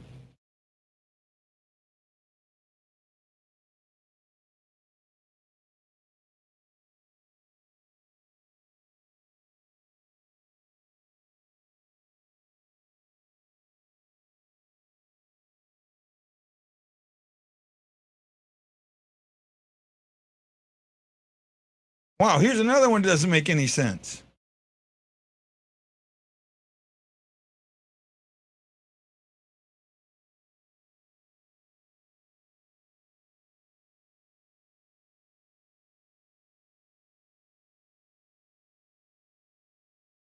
This is another one that makes no sense. Cap space, okay.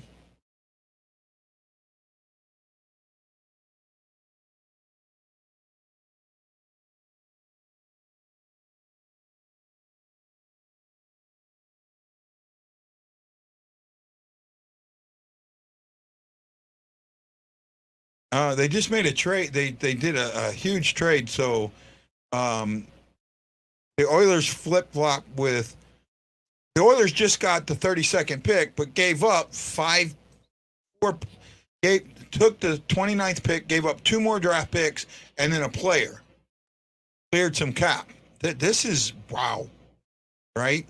Teams are moving up and getting more to move up. Wow. Why can't the Blues do this? Why can't the Blues do? Well, we don't have any cap space. We do not have any cap space. That's why. Right. So Arizona's on the clock, followed by you got 4 picks left. Arizona, Winnipeg, Tampa, and the Oilers.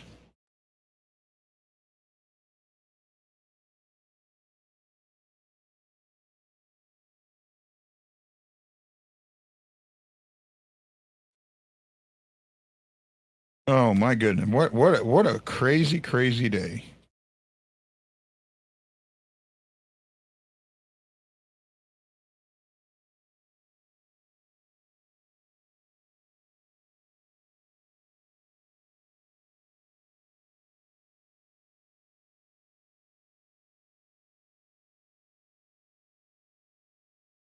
Yeah, Shane Wright's looking at the Habs table because all the money it just cost him.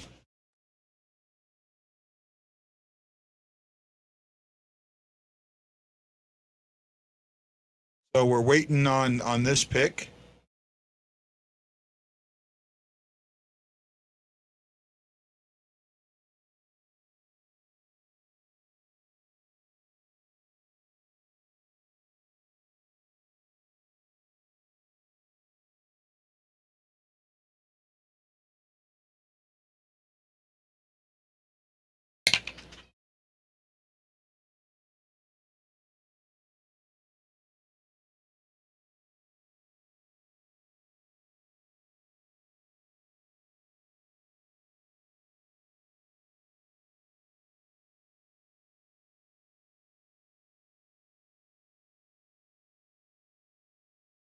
Wow. Here we go.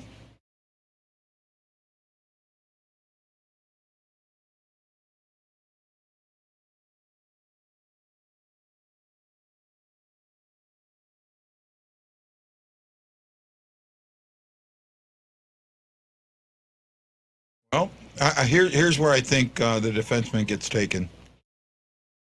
This is where Seamus, I think, gets taken.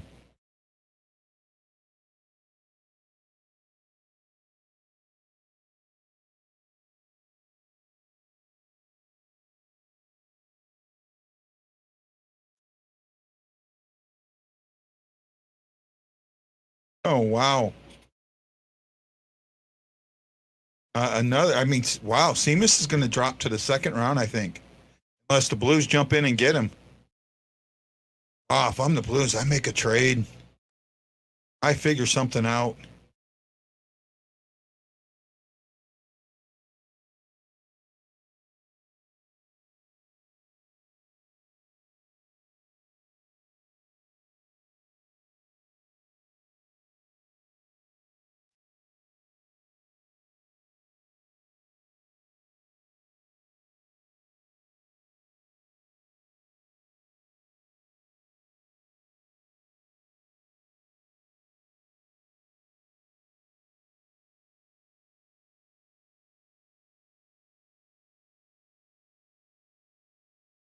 Well, I'm just kind of waiting to see what happens right now.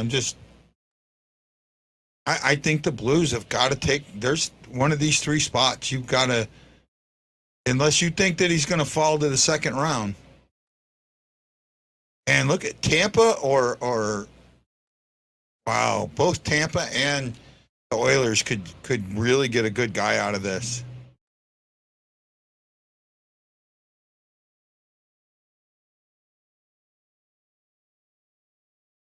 Yeah, it's because of the draft. It's because of that flat cap.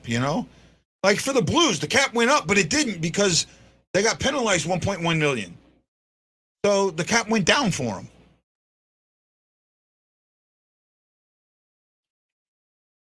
They took a penalty for bonuses. I'm really and just here we go. Let's see what Winnipeg is going to do here. Winnipeg is probably the most interesting of the three left because Winnipeg is a team that I think could could challenge for a playoff spot. They're a first. I think they're a team that can get going to get knocked out in the first round, but they can get it in the playoffs. Right? I really do. So let's see what happens.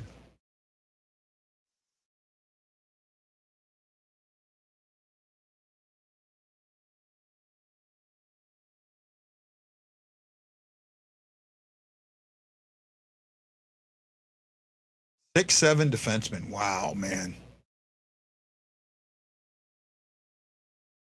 And to think, I mean, you're passing up a defenseman that's more higher rated, right? Seamus is higher rated, but they keep passing him up. I don't know why he's dropping. Mom and Dad just tongued each other.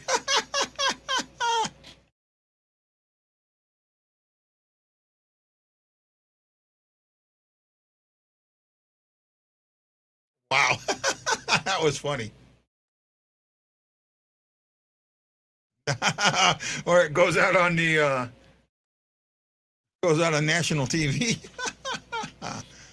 Here we go. We got 3 picks left.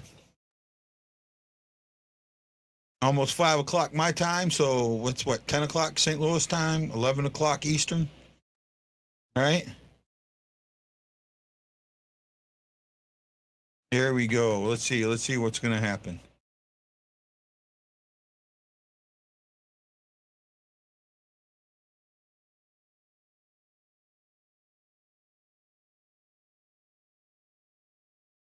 I am ready. I'm ready.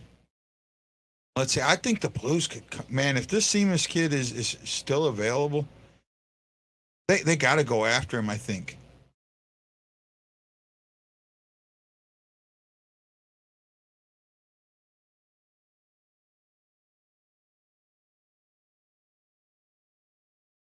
I don't remember that one. Wouldn't surprise me, though.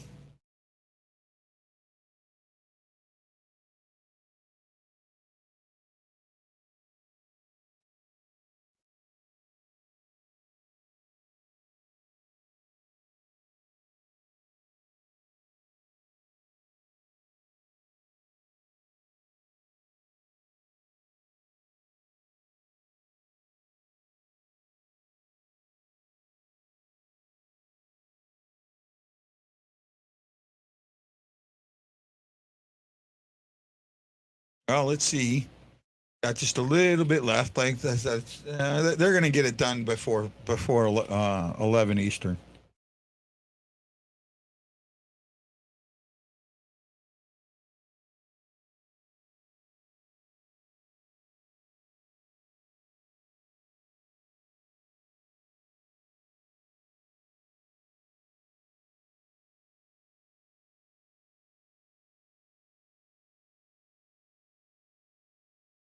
Well, here come the Jets. Penny and the Jets.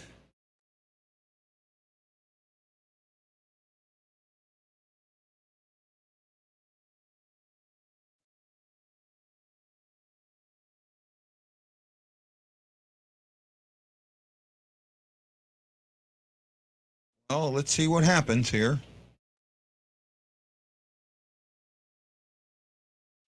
This is going to be an interesting pick.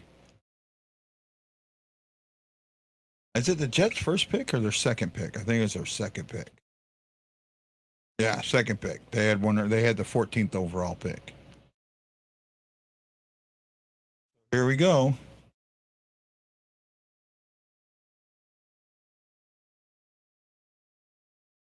we go.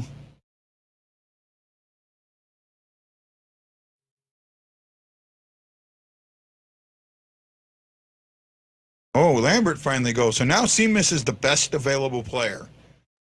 At this point, if you're St. Louis and you want that defenseman, you got to make the move. Got to make the move because you got two contenders, and I could see either one of them going for best available.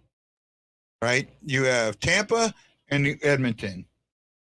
Right? If you're going to make a trade, now's the time. Now's the time. Right? Now is the time.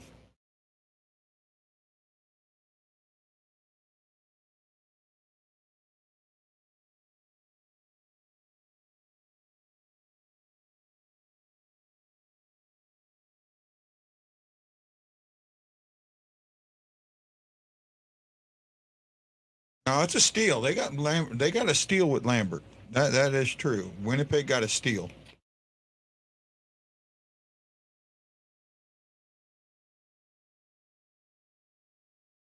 Well, let's see what happens here. We got 2 picks left.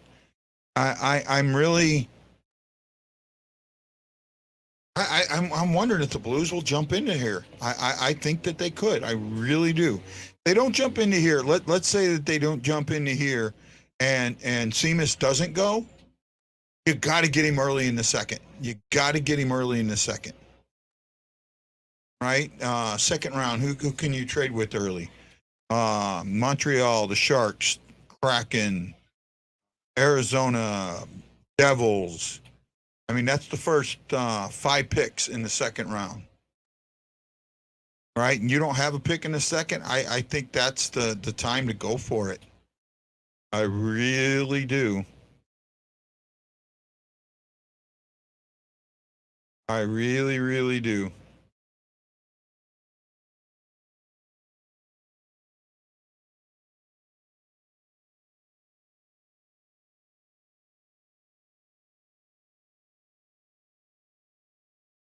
Well, we'll see.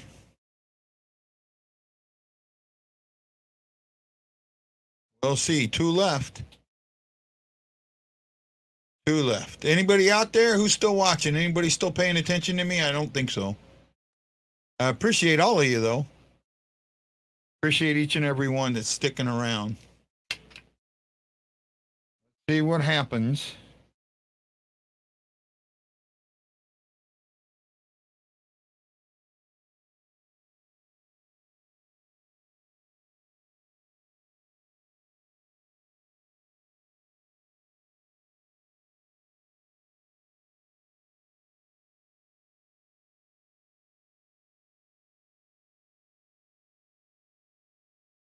Well, we're almost there.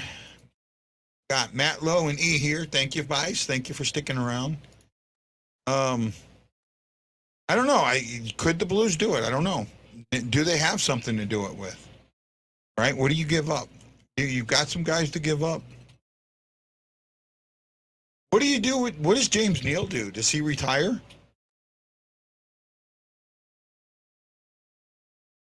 Does he retire? You know, I don't see you resigning James Neal. I don't see the Blues resigning him, and I don't see him signing a minor league contract. So we'll see.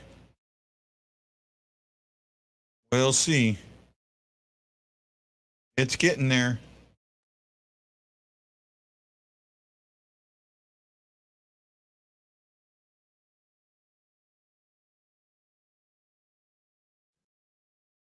Yeah, I have a feeling he'll have to retire.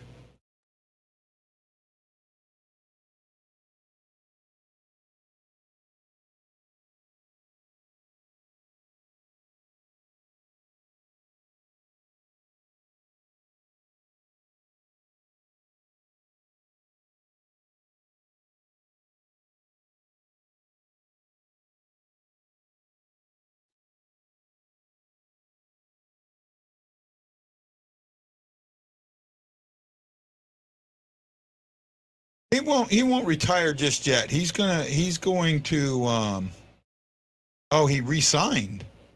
I'd have to check. I didn't know he re-signed with the blue or with.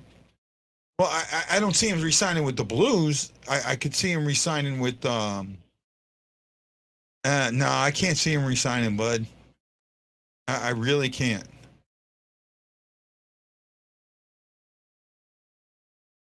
Here we go. Let's see what happens next.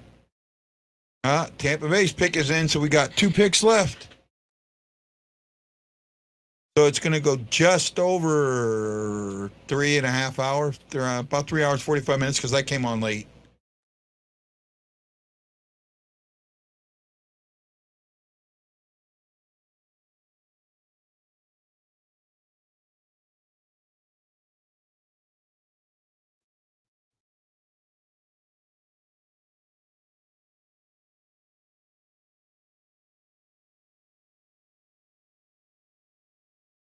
Wow.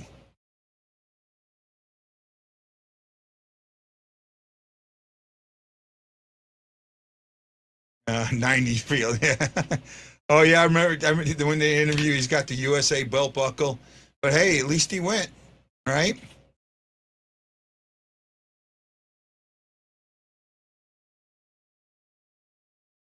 I'll have to look, E. I'll have to look.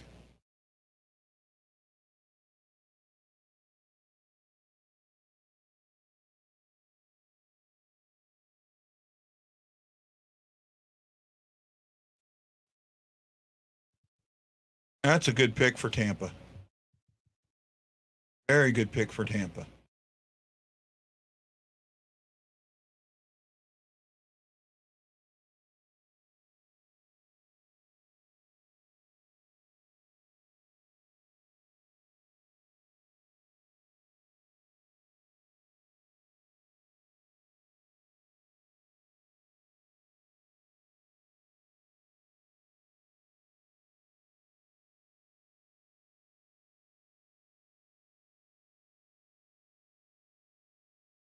Well, here we go.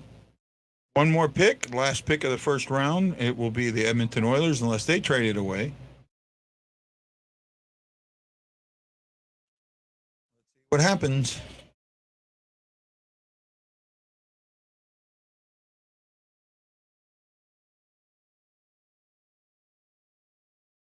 Yeah, the U.S. national development team had a really good first round.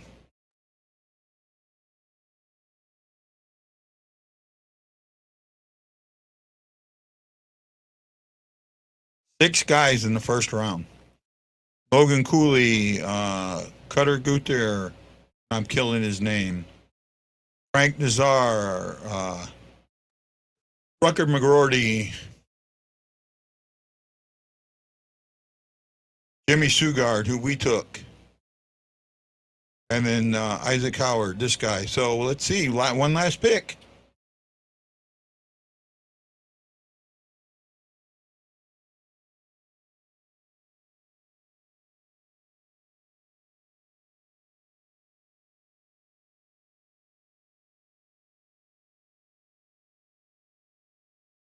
Well, here we go. What commercial? So I'm just kind of. Yeah, Jackie Redmond said Isaac Howard wins best dressed. I'll give it to her. I was hoping that we would have gotten Ian to pop in today. Love to hear how he feels. I do think that the Minnesota did help themselves with getting Marc-Andre Fleury for 2 more years. But at the same time, what do you do with Talbot? You may have to trade Talbot. At least that's the way I look at it. And there's going to be a market for Talbot. That's the thing. There will be a market for him.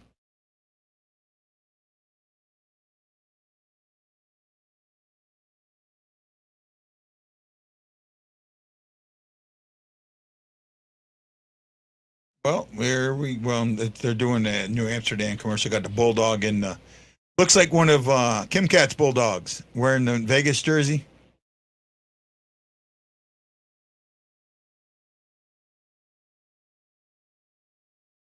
Yeah, it's not a bad deal. It's not a bad deal, but especially for a starter. Because I don't think he's going to be a backup. I think he's going to be the starter. I think Talbot moves to backup. Or they split the duties, right?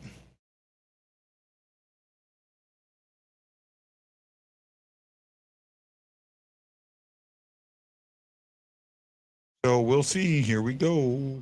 Soon. Da da da da da. I need to make a couple of commercials so I can play commercials, so I don't have to sit here and look stupid all the time.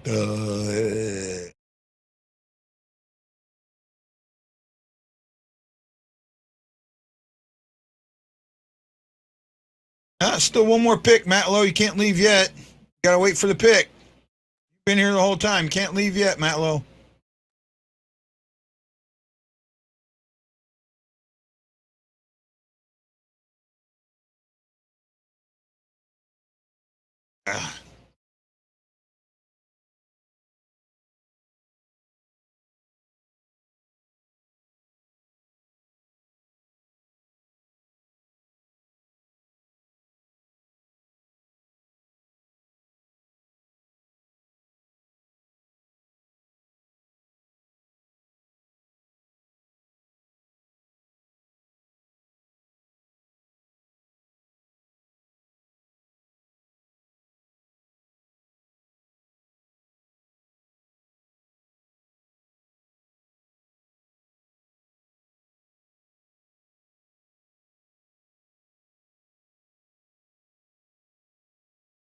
Yep, Seamus is still on the board. Let's see if he stays on the board. They picked, so no trade.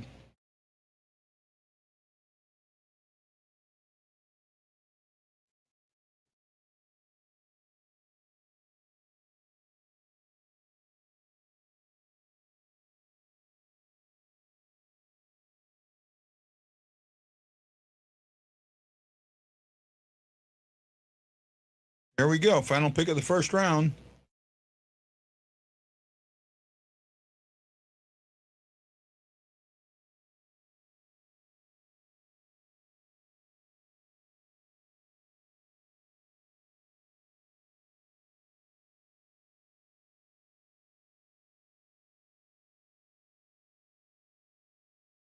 Wow. They take Reed Schaefer, left wing, so Seamus stays on the board. Wow. There's a good defenseman waiting to get picked up. Wow. I could do the Blues move into the second round and take him? Right? Do the Blues move into the second round and take him? There's a good chance. I could see it. I really could.